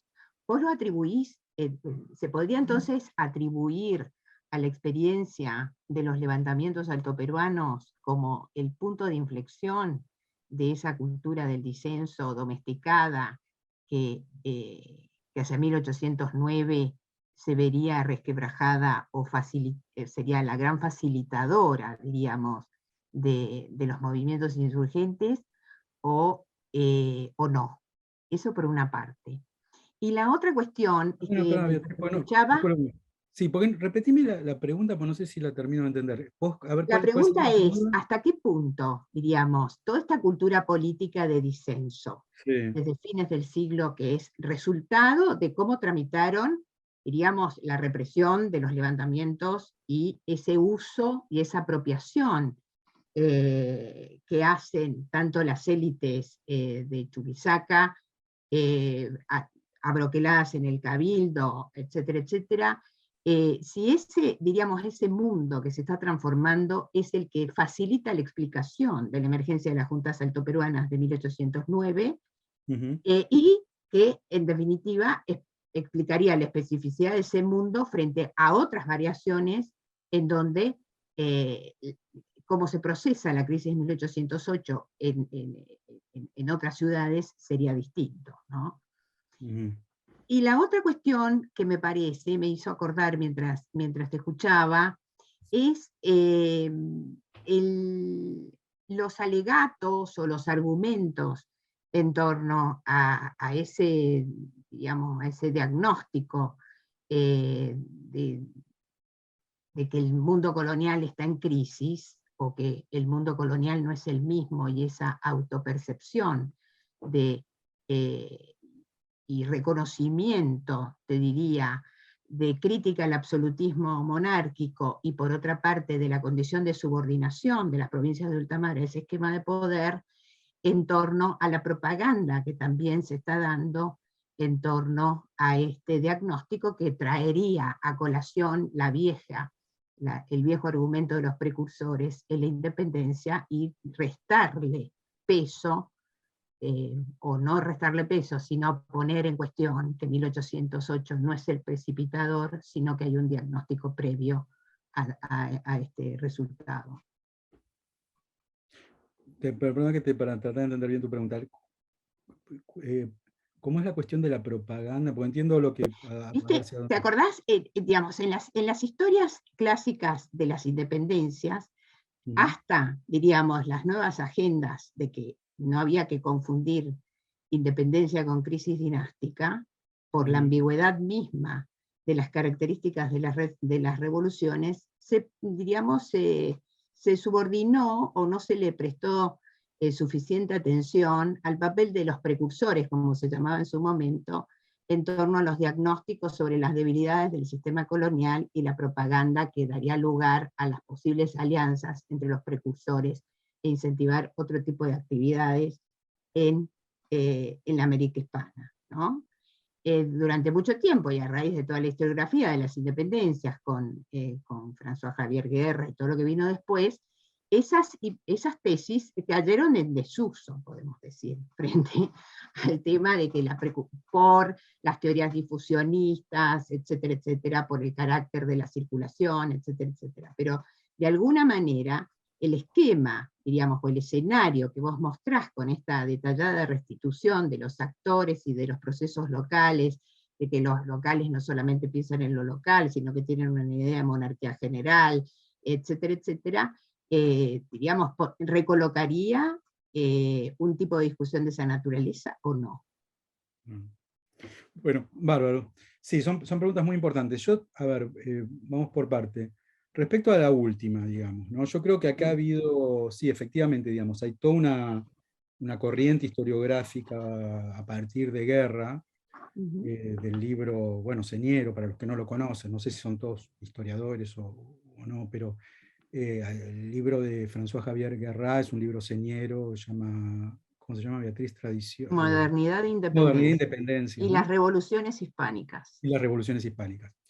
Ese es un libro del 92 que abrió toda una corriente de estudios que básicamente, digamos, plantean, es muy complejo, digamos, pero plantean básicamente desde un punto de vista, digamos, de la periodización, que la crisis del Imperio Español realmente empieza en 1808, que antes no hay conflictos, digamos, poderosos que pudieran poner en riesgo ni la gobernabilidad ni la legitimidad, digamos, del régimen español. Y en segundo lugar, que digamos, los dominios españoles en América no eran considerados colonias, sino que eran reinos como los reinos europeos. Y en tercer lugar, y deducido todo esto, que la crisis que se da en España a partir de 1808, que es una crisis del absolutismo, bueno, es una crisis que tiene connotaciones similares, aunque con diferentes respuestas en América y en España. Exactamente, digamos, yo no estoy de acuerdo con ninguna de esas tesis, en absoluto. Y más bien, digamos, todo mi libro se orienta a mostrar lo contrario. Digamos, exactamente. ¿no? A pesar de que muchas de esas interpretaciones tienen cosas súper ricas y que uno empieza a pensar estas cosas gracias a esas interpretaciones. ¿no? Exactamente. Como yo siempre digo, digamos, a mí leer, yo con Guerra estoy en desacuerdo en un montón de cosas, tanto con lo que escribió sobre la Revolución Hispánica como con lo que escribió sobre Porfirio Díaz en México, montones de cosas, estoy totalmente en desacuerdo. Pero leer sus libros para mí ha sido una experiencia fundamental, y lo sigue siendo, cada vez que lo leo con un enorme placer, porque es una persona que argumenta, inteligente, que hace un tipo de historia que a mí me interesa muchísimo, esté o no esté de acuerdo, digamos. ¿no? Así que quiero hacer esa salvedad, digamos. Y muchos de la gente, digamos, yo diría casi muchos de los mejores historiadores que participan, digamos, de alguna u otra manera esa corriente son inteligentísimos y yo los leo con muchísimo interés, digamos. ¿no? Pero sí, efectivamente, yo lo que creo es que, digamos, hay una crisis del modelo de gobierno hispánico que precede por mucho tiempo las abdicaciones de Bayona, ¿verdad? Y la invasión napoleónica. Entonces yo lo que rastreo son cómo son los orígenes de esa crisis a partir de conflictos que son muy locales, pero que a su vez que tienen repercusiones en la forma, primero, tienen repercusiones del poder, en la, claro. Claro, cuestiones de poder que tienen que ver con la gobernabilidad, cómo se podían gobernar, digamos, estos dominios, y en segundo lugar es cuáles son las imágenes de la monarquía, del imperio, del lugar de la sociedad local en ese imperio, por parte de los actores locales, a partir de ese conjunto de conflictos, ¿verdad? Es decir, los actores locales no pensaban en términos simplemente locales, no eran estúpidos. Exactamente. Cuando nombraban un funcionario, lo funcionaba la corona. Además, los tipos estaban en permanente contacto con la corona, con España. Tenían una imagen muy general de cómo funcionaba el imperio, tanto a nivel de la corte metropolitana, como de la corte virreinal, como de Charcas. Por supuesto, Chuquisaca es una ciudad especial, porque es la sede de la audiencia, porque el cabildo está dominado en gran medida por abogados, por juristas, por gente muy preparada, digamos, porque es un lugar que recibe además a los hijos de las élites criollas de todo el virreinato del Río de la Plata, ¿verdad? Y del sur hasta del Perú. Moreno. Como todos sabemos, la mayor parte de los que van a ser los futuros dirigentes revolucionarios porteños fueron a la Universidad de Charcas, ¿verdad? Entre ellos Moreno, Castelli, etc. ¿no? Moreno conocía a Villava y se inspiró en Villava para su famosa tesis sobre el trabajo forzoso indígena, condenando el trabajo forzoso indígena. Villava es un personaje extraordinario, ¿no? Entonces, lo que yo planteo, lo que yo trato de reconstruir es como se conforma lo que llamaríamos una cultura de disenso, una cultura de oposición, lo que en la literatura europea se llama esfera política pública, algo que Chartier rastrea muy bien para el siglo XVIII en Francia, muy previo a la Revolución, donde lo que se pone en cuestión son las bases, digamos, de funcionamiento de ese régimen político, lo que creo que Elías Palti llama unanimismo, ¿verdad? Es decir, esa idea de que el consenso es una especie de patología que debe ser, el consenso cuando no se da a través de mecanismos muy controlados y muy institucionalizados, ¿no? Que no es lo que sucede en Chuquisaca para nada, ¿no? Por esto todas esas citas que, bueno, el libro está lleno de citas de este tipo, ¿no? De los magistrados regios diciendo lo que está pasando acá se nos está yendo de las manos por completo, ¿no? Entonces, esa cultura de disenso rompe, me parece a mí, con ese principio que debía regir las relaciones entre gobernados y gobernantes en el contexto del Imperio Español y sobre todo en el contexto de una corte, digamos, que está inspirada en modelos de centralismo político, regalismo, de absolutismo, en fin, lo que más o menos todos sabemos. Ahora, lo que yo estoy planteando es que normalmente lo que se ha dicho es que en gran medida, digamos, dentro de los ministros de Madrid, dentro de los administradores del imperio, digamos, hay una actitud muy ambivalente, y cuando uno sigue estos conflictos que se van dando, estas contiendas, efectivamente lo que uno ve es que en la Corte de Madrid es muy ambivalente, en el sentido que muchas veces le dan la razón a los propios vecinos, en sus conflictos con los magistrados, ¿verdad? Eso es algo muy extraordinario. Es decir, hay conflictos muy fuertes y en muchos casos el Consejo de Indias y el ministro de Indias dice, el virrey operó mal, los ministros de la audiencia operaron mal, tenía razón esta gente lo que estaban criticando, ¿no? Y eso se ve todo el tiempo. Ahora, lo que yo veo es que la intervención metropolitana en los conflictos locales, lejos, a mi juicio, de apuntalar la legitimidad del gobierno español, lo que hace, me parece, al contrario, es vaciar de poder a los magistrados locales. Es decir, y esto se plantea también en otras ciudades, hay unas citas de Sobremonte, por ejemplo, ¿no? Que son muy bonitas respecto a que él estaba absolutamente escandalizado, que en la Corte de Madrid le daban la razón al Cabildo de Buenos Aires en los conflictos que tenía con él, y advertía, esto va a ir mal, porque si ustedes empoderan a esta gente va a terminar impugnando, digamos, el sistema de gobierno, que bueno, luego de las invasiones inglesas es exactamente lo que sucede, ¿verdad? Entonces, digo, me parece que hay una visión que es, a mi juicio, muy esquemática, por el cual las ambivalencias, ¿no? Las idas y vueltas que tiene efectivamente el gobierno metropolitano para gobernar América, es entendida como una forma, digamos, de generar nuevas estructuras de consenso, nuevas formas de consenso muy propias del antiguo régimen español. Yo creo que eso no es de ninguna manera así, ¿no? Y digamos, a mí me parece que digamos, una de las tesis de buena parte de la nueva historiografía, o llamar historiografía revisionista, parte del hecho de que las críticas al régimen colonial, incluso la propia conciencia del lugar subordinado de las colonias americanas, es una especie de propaganda, como vos bien decías, de los intelectuales, una especie de propaganda, digamos, retrospectiva de los intelectuales y de los líderes revolucionarios patriotas, ¿no? Que proyectan al pasado sus propias ideas, ¿no? Bueno, yo sinceramente, siguiendo la documentación del siglo XVIII, no me parece ninguna propaganda retrospectiva, me parece que esos conflictos existían, y hay muchos testimonios respecto de eso, y Villava, por ejemplo, es clarísimo, y Villava murió en 1804, y era un funcionario español, era un funcionario ilustrado español, un tipo súper culto, que a su vez todas las conclusiones que sacaba las sacaba de Chuquisaca, porque no había estado en ningún otro lugar, había pasado por Buenos Aires, poco tiempo había ido a Chuquisaca, y es el único, murió en 1804. Y decía cosas como lo que yo acabo de leer. Bueno, yo tengo un capítulo, una gran parte de un capítulo dedicado a los escritos de Villava, que son realmente muy significativos en este sentido, ¿no?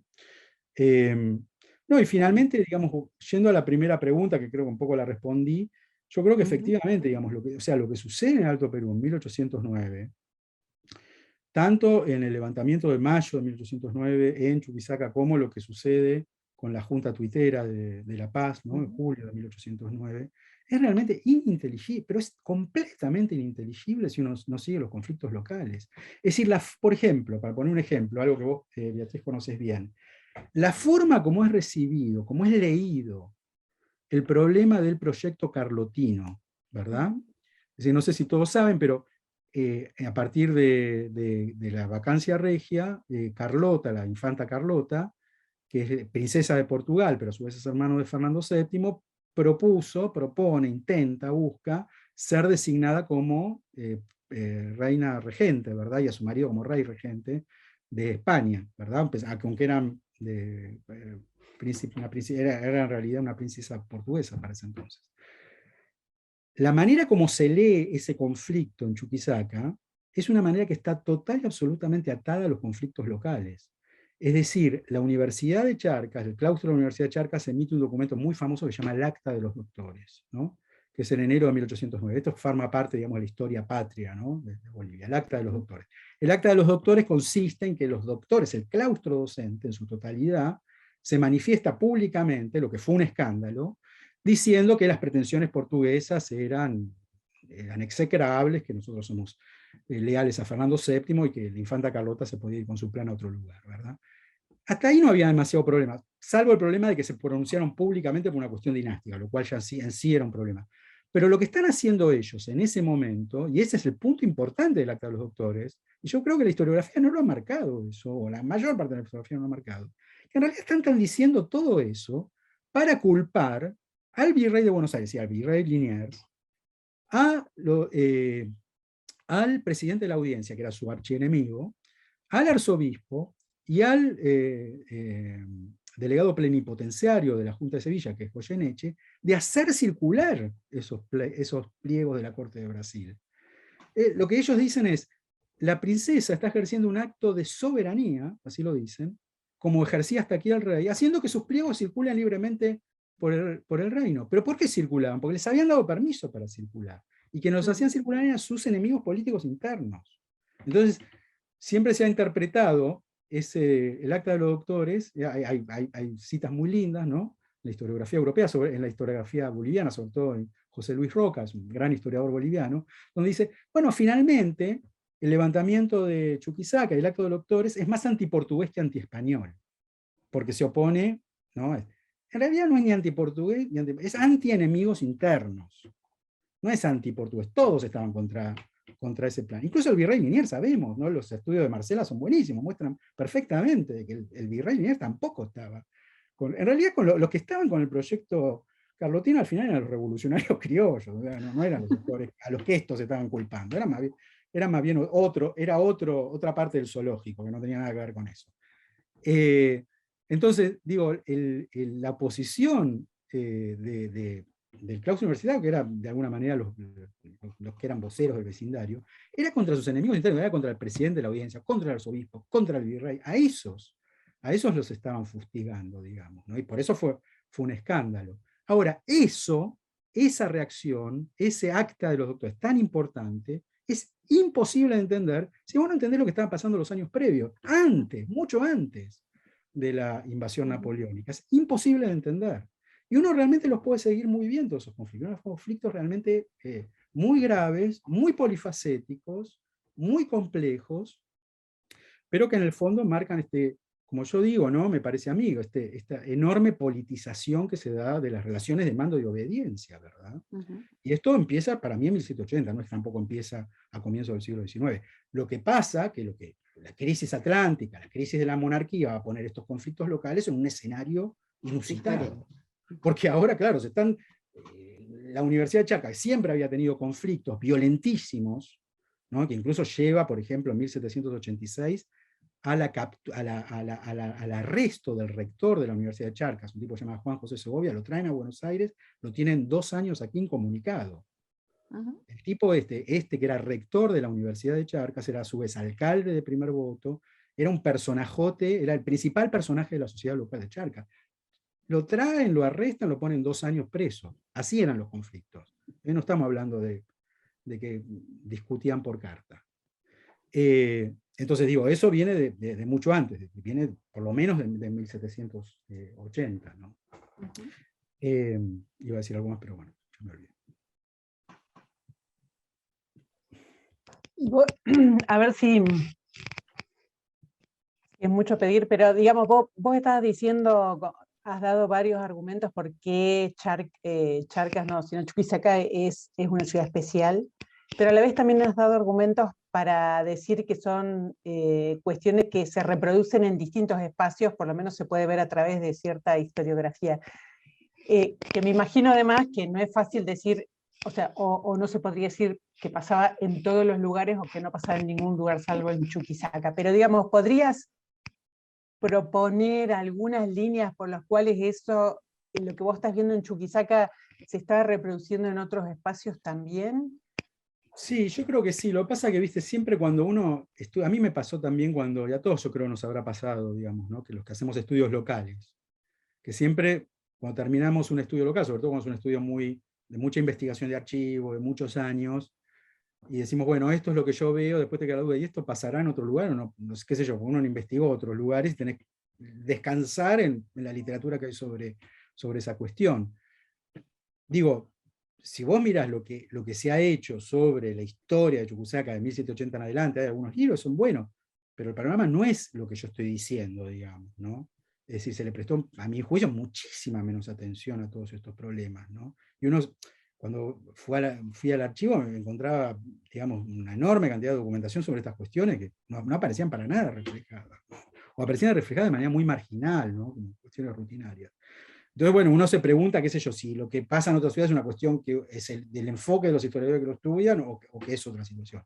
En parte es otra situación por lo que yo digo. Claramente Chuquisaca es una ciudad muy especial. Es la sede del arzobispado, la sede de la universidad, es la sede de la audiencia, es una ciudad especial, sin ninguna duda, ¿no? Todo el mundo lo decía, además, ¿no? Pero yo creo que, por ejemplo, de vuelta, el libro que yo mencioné de Torres Puga, a mí me gusta muchísimo, no es un libro que aquí se lea, lamentablemente, pero para mí es un libro que me gusta muchísimo, sobre cuáles son las consecuencias que tiene la expulsión de los jesuitas en México, ¿no? Y él analiza precisamente este tipo de conflictos, que en algunos casos no son grandes conflictos, pero que muestran cómo, digamos, estos sectores criollos de la sociedad, bueno, se ven afectados y cómo responden frente a estos intentos de acallarlos, ¿no? Lo que decía el virrey de México lo dice en relación a ese conflicto, ¿no? Eso que tienen que callar y obedecer, no sé cómo decía, para que no pueden hablar sobre los altos asuntos de gobierno, es hermosa, ¿no? Es como la gran definición del absolutismo, ¿no? No nacieron para hablar sobre los altos asuntos de gobierno, que se dedican a sus cosas. Eso surge en función de los conflictos con la expulsión de los jesuitas, ¿no? Entonces ahí, digamos, ahí tenés, a mí me parece que ahí hay claramente, bueno, México obviamente es una ciudad, nada, bueno, además 100 veces más importante que Chuquisaca, ¿no? En términos de población y de todo. Pero decía, el libro de Lehman Johnson, por ejemplo, a mí me gustó muchísimo sobre Buenos Aires, donde muestra con el rol de los gremios artesanos y demás.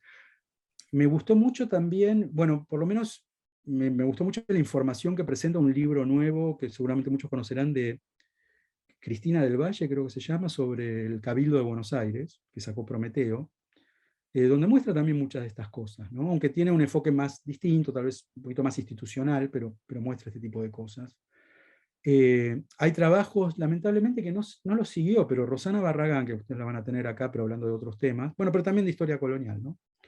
Ella tiene un artículo hermosísimo sobre la paz y los conflictos también del Cabildo con los gobernadores de La Paz, los distintos conflictos entre los que son los productores, comerciantes locales, con la gente que se dedica a la importación de bienes y al comercio y demás, que también me parece que apunta también en esta dirección perfectamente, pero es un artículo, ¿no? Creo que no tuvo continuidad, digamos, ¿no?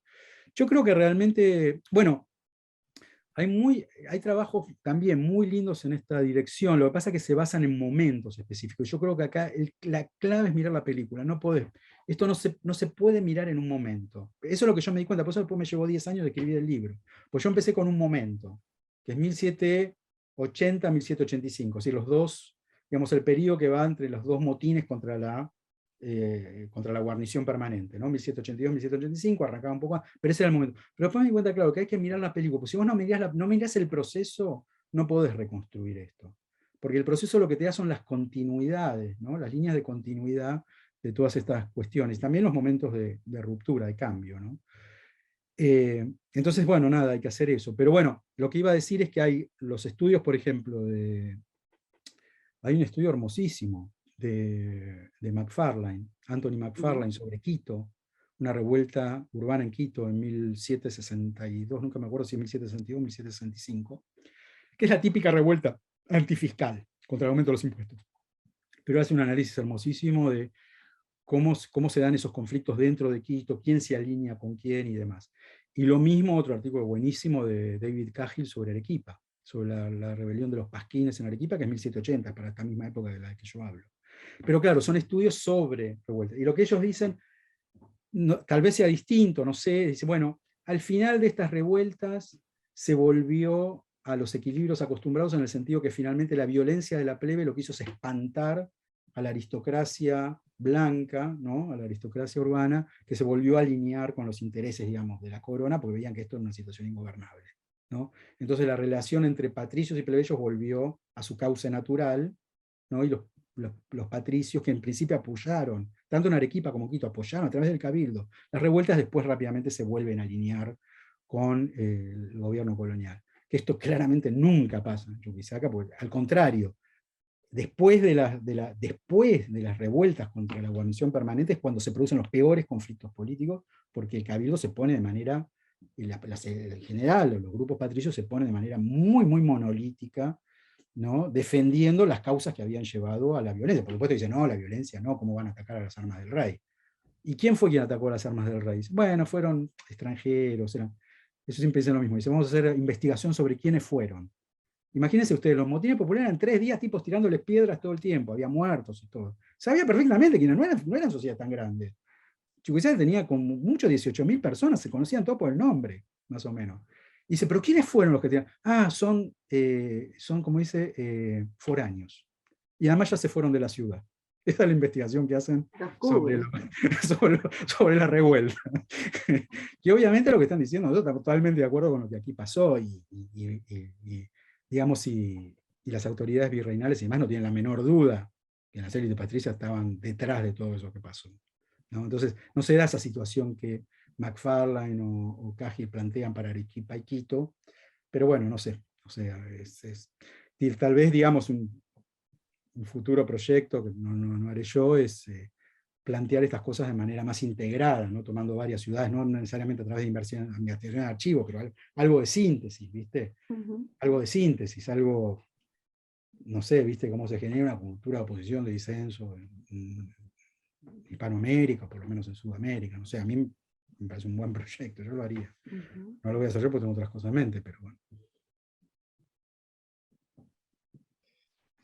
¿Alguien más quiere hacer alguna pregunta? Hay una pregunta en el chat, que la leo, a ver. ¿Hay como una biblioteca de lecturas fundamentales o centrales que inquieta o les da un marco de interpretación a los intelectuales, dado los hechos descriptos?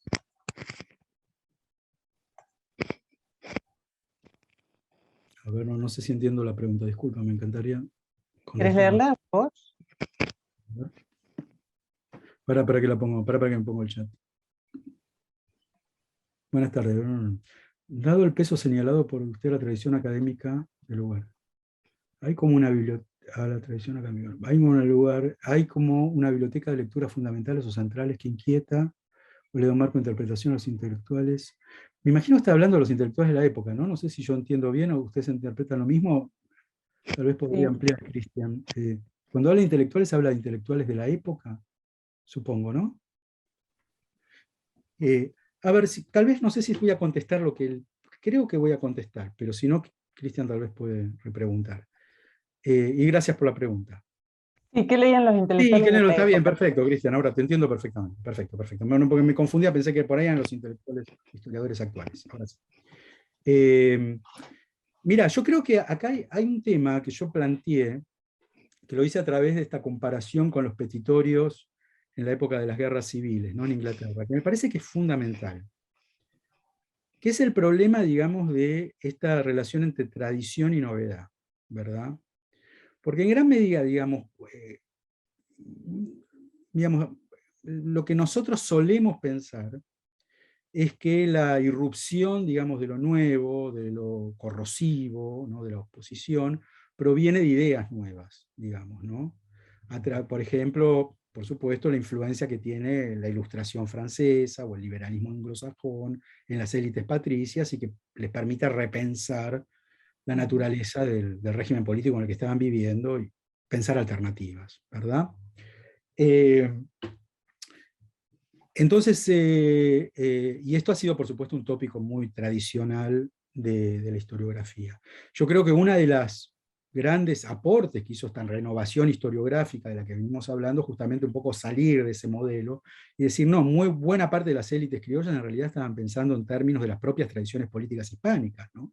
No necesariamente en términos del liberalismo anglosajón. En realidad eran las élites, los liberales eran más bien los españoles, ¿no? Eran los que estaban en la corte de Cádiz, los liberales, no los que estaban de este lado del Atlántico, ¿no?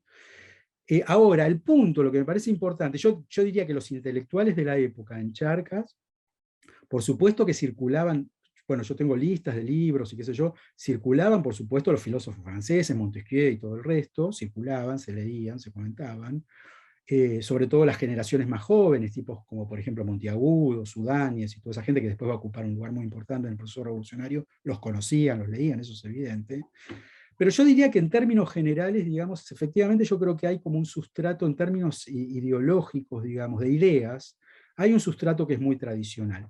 Lo que pasa, y esto yo creo que es una idea que yo estoy planteando acá, yo planteé la comparación, digamos, con estos petitorios a la corona del siglo XVII, pero el que plantea muy bien esta idea, yo escribí un artículo sobre eso, el que para mí plantea muy bien esa idea, no es específicamente sobre eso, pero es una parte de eso, el que lo plantea fantásticamente bien es Tulio Alperindongui, ¿no? Y que lo rescata muy bien Elías Palti, ¿no? En el libro Tradición, acá de vuelta, Tradición política e ideología de Mayo. Exactamente, Tradición, que es un libro muy difícil de leer, es increíblemente barroco en toda su... para el que no es especialista, no es un libro muy amigable, digamos, mucho menos amigable que normalmente no son muy amigables los libros, la prosa del Perín. Pero es extraordinario.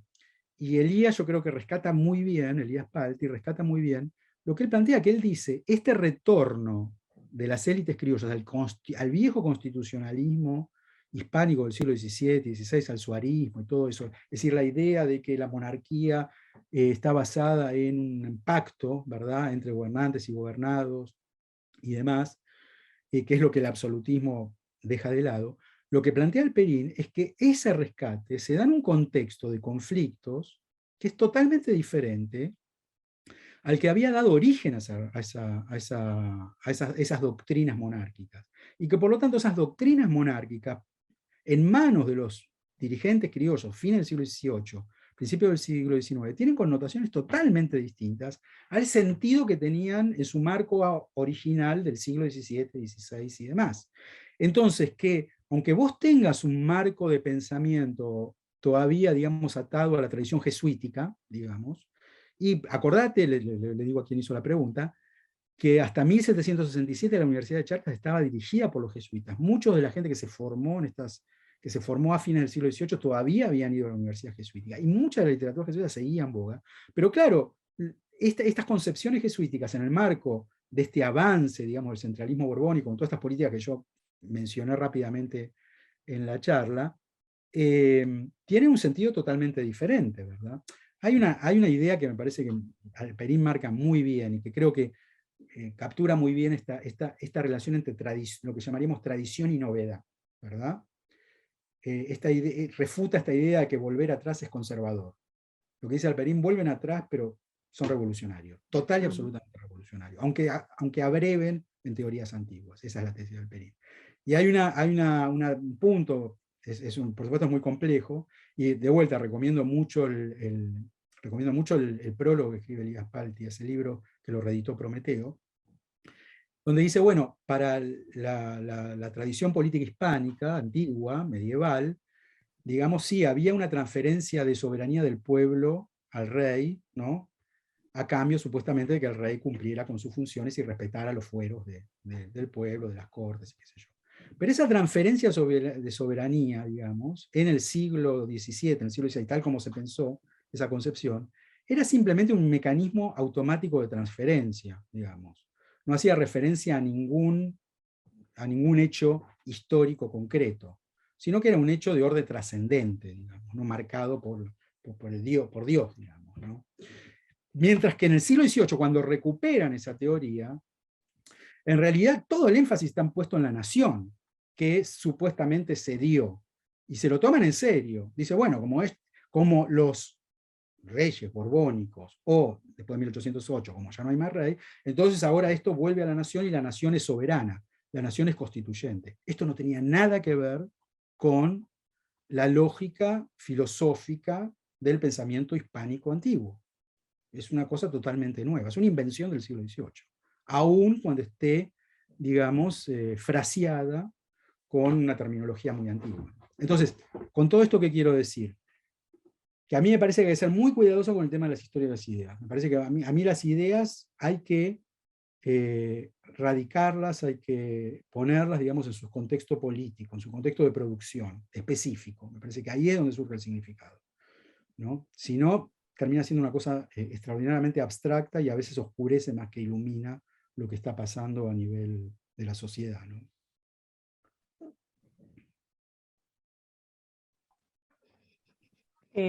Bueno, ahí te dejo un mensaje, Cristian. ¿Alguien más tiene alguna pregunta para Sergio? Te hemos exprimido, Sergio. ¿Nadie más?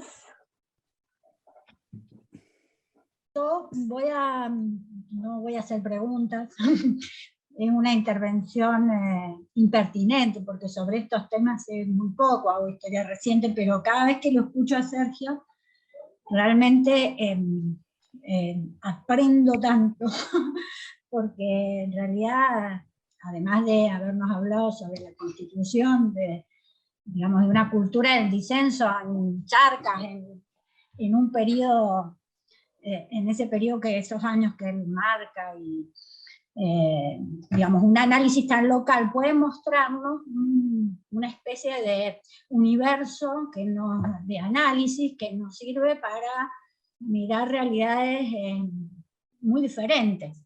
Primero el grado, o sea, cómo funciona la política, el grado de politización que hay más allá de, porque uno tiene la tendencia a pensar que en ese universo del antiguo régimen, de la colonia, no había mucho.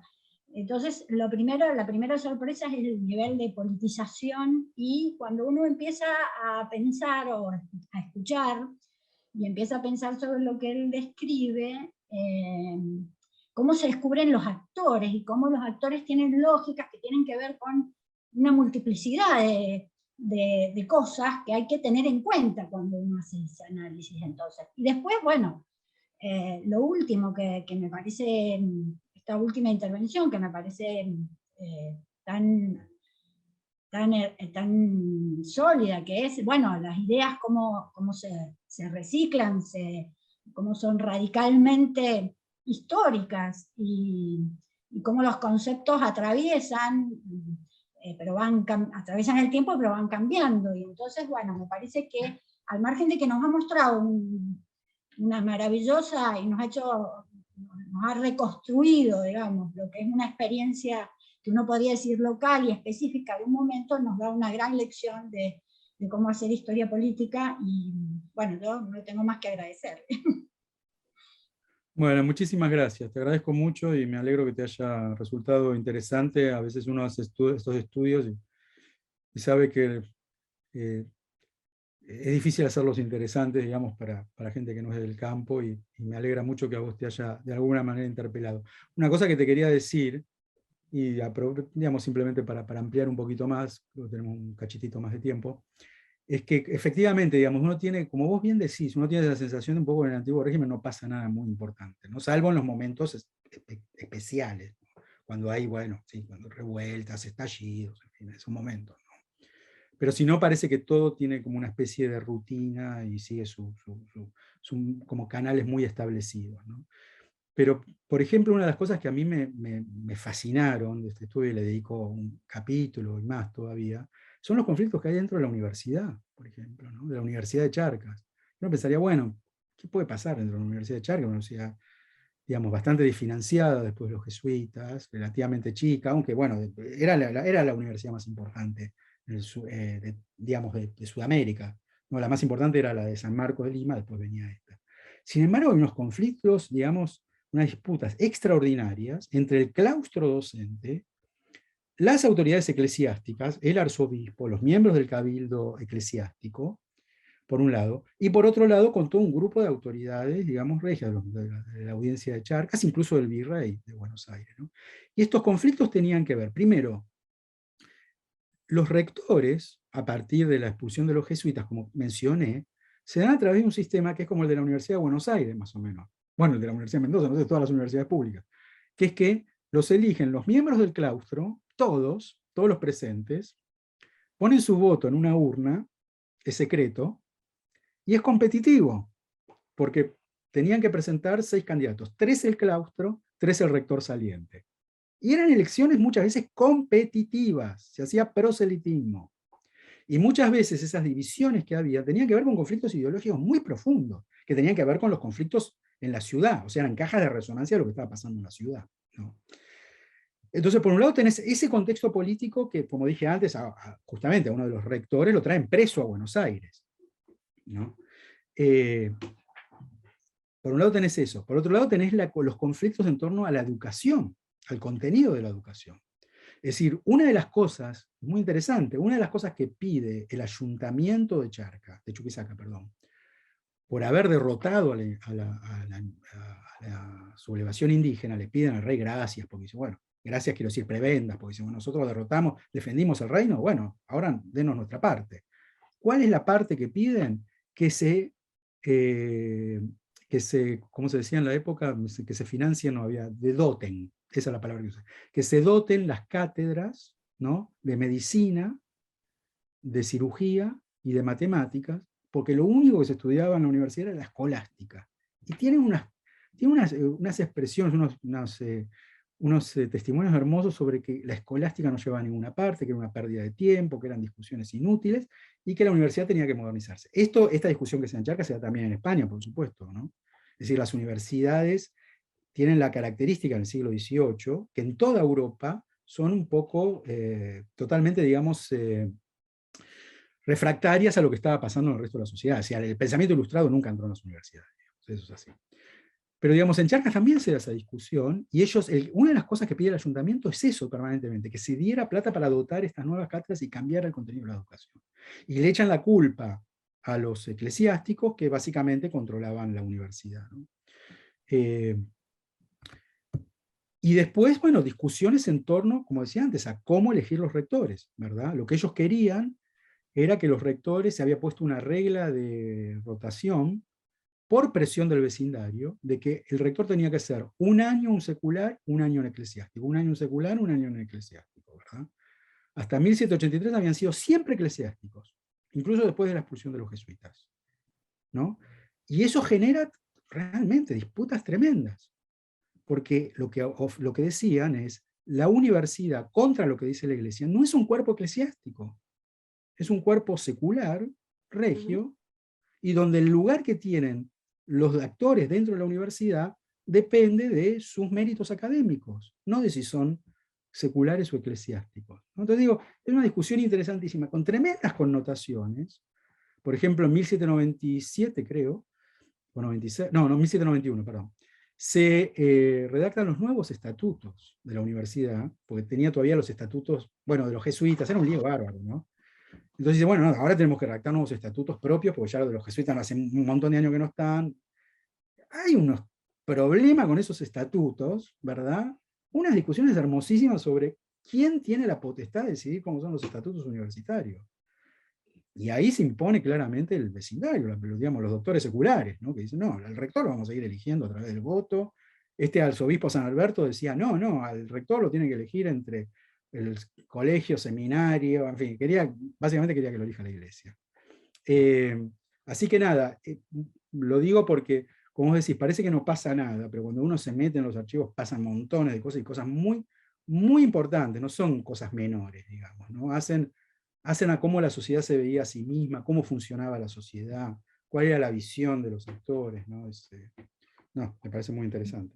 Pero hay que... Bueno, este bonus track que nos has dejado, maravilloso relato, sobre todo para las mendocinas, que acabamos de pasar una experiencia electoral en la universidad, que bueno, harina de otro costal, pero en la Universidad de Mendoza la elección es directa ahora. Y entonces nos convendría revisar estas experiencias, ¿no? No, yo te digo, yo creo que además eso también lo planteo en el libro, no lo planteo ahora, ¿no? Porque si no... Pero yo creo que, digamos, hay como una visión muy dicotómica, ¿viste? En el sentido de que se dice, bueno, las elecciones, realmente empezó a haber elecciones con Cádiz, porque Cádiz llamó efectivamente a procesos electorales, o por supuesto con los gobiernos republicanos que siguieron. Y yo creo que no sé por qué se ha minimizado el impacto que tienen estas experiencias electorales muy discretas, muy acotadas, por supuesto, porque estamos hablando de un claustro universitario que son 100 personas, ¿no? Pero dentro de esa institución votaban todos, y todos los votos valían 1. Y eran elecciones secretas. Y uno ve que a partir de 1808, 1809, y antes también, defienden a rajatabla el derecho a votar, ¿no? Es decir, el proceso de toma de decisión a través de una compulsa electoral. Si eso no empieza con Cádiz, ¿verdad? Esta gente tiene sus propias experiencias. Y a su vez, y esto desmiente una idea que planteó, por ejemplo, Guerra, que dice, bueno, lo que pasa es que las elecciones antes eran elecciones corporativas que tendían al unanimismo. ¡Falso! No eran unanimistas, había conflictos, y votaban por cosas distintas. Y los candidatos salían a decir por qué los tenían que votar a ellos. Digo, no estoy hablando, obviamente, por supuesto que las elecciones en la República son totalmente distintas, no estoy haciendo ese argumento tonto. Pero lo que quiero decir es que estas experiencias discretas tienen un peso muy fuerte en cómo la sociedad concibe cómo el poder debe ser distribuido y ejercido, ¿no? Por ejemplo, cuando llega Castelli, ¿no? En 1810, perdón, Castelli dice, bueno, tenemos que elegir un representante de la Junta de Charcas para la Junta Revolucionaria Porteña. Se hace un cabildo abierto y sale elegido el candidato de Castelli. Y tiene que renunciar al mes, porque le dicen, no, es que el problema es que no nos permitieron elegir libremente. Fue medio que lo impusieron por la fuerza. Qué sé yo. Y eso lo dice Pueyrredón, como llamaba, ahora me olvidé el primer nombre, perdón, Alzheimer me está castigando duro. Pueyrredón, ¿cómo se llama? Juan Martín. Juan Martín de Pueyrredón. Juan Martín de Pueyrredón dice, y sí, la verdad que no los dejamos elegir libremente. Hicieron de vuelta la elección. Pero esa gente no estaba apelando a Montesquieu, no estaba apelando, digamos, a teorías teorías modernas de la ciudadanía política. Estaba agregando su propia experiencia, ¿verdad? Donde decía, bueno, no dejaron votar y votaron a otro. Y no era gente que estaba contra Castelli, digamos, necesariamente, sino que simplemente no se sentía representado por el candidato que había elegido porque el mecanismo no había sido transparente. Y eso, repito, lo dice Pueyrredón, no lo dice un enemigo de la revolución, ¿no?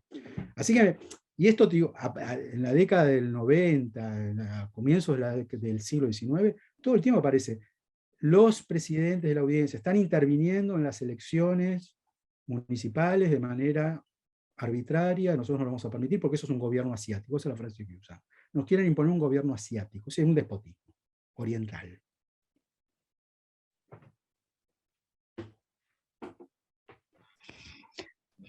Bueno, gracias de nuevo, Sergio. No sé, creo que tenés que irte en breve a tu tengo que ir a Filo ya mismo porque voy a estar en Puan a las 6.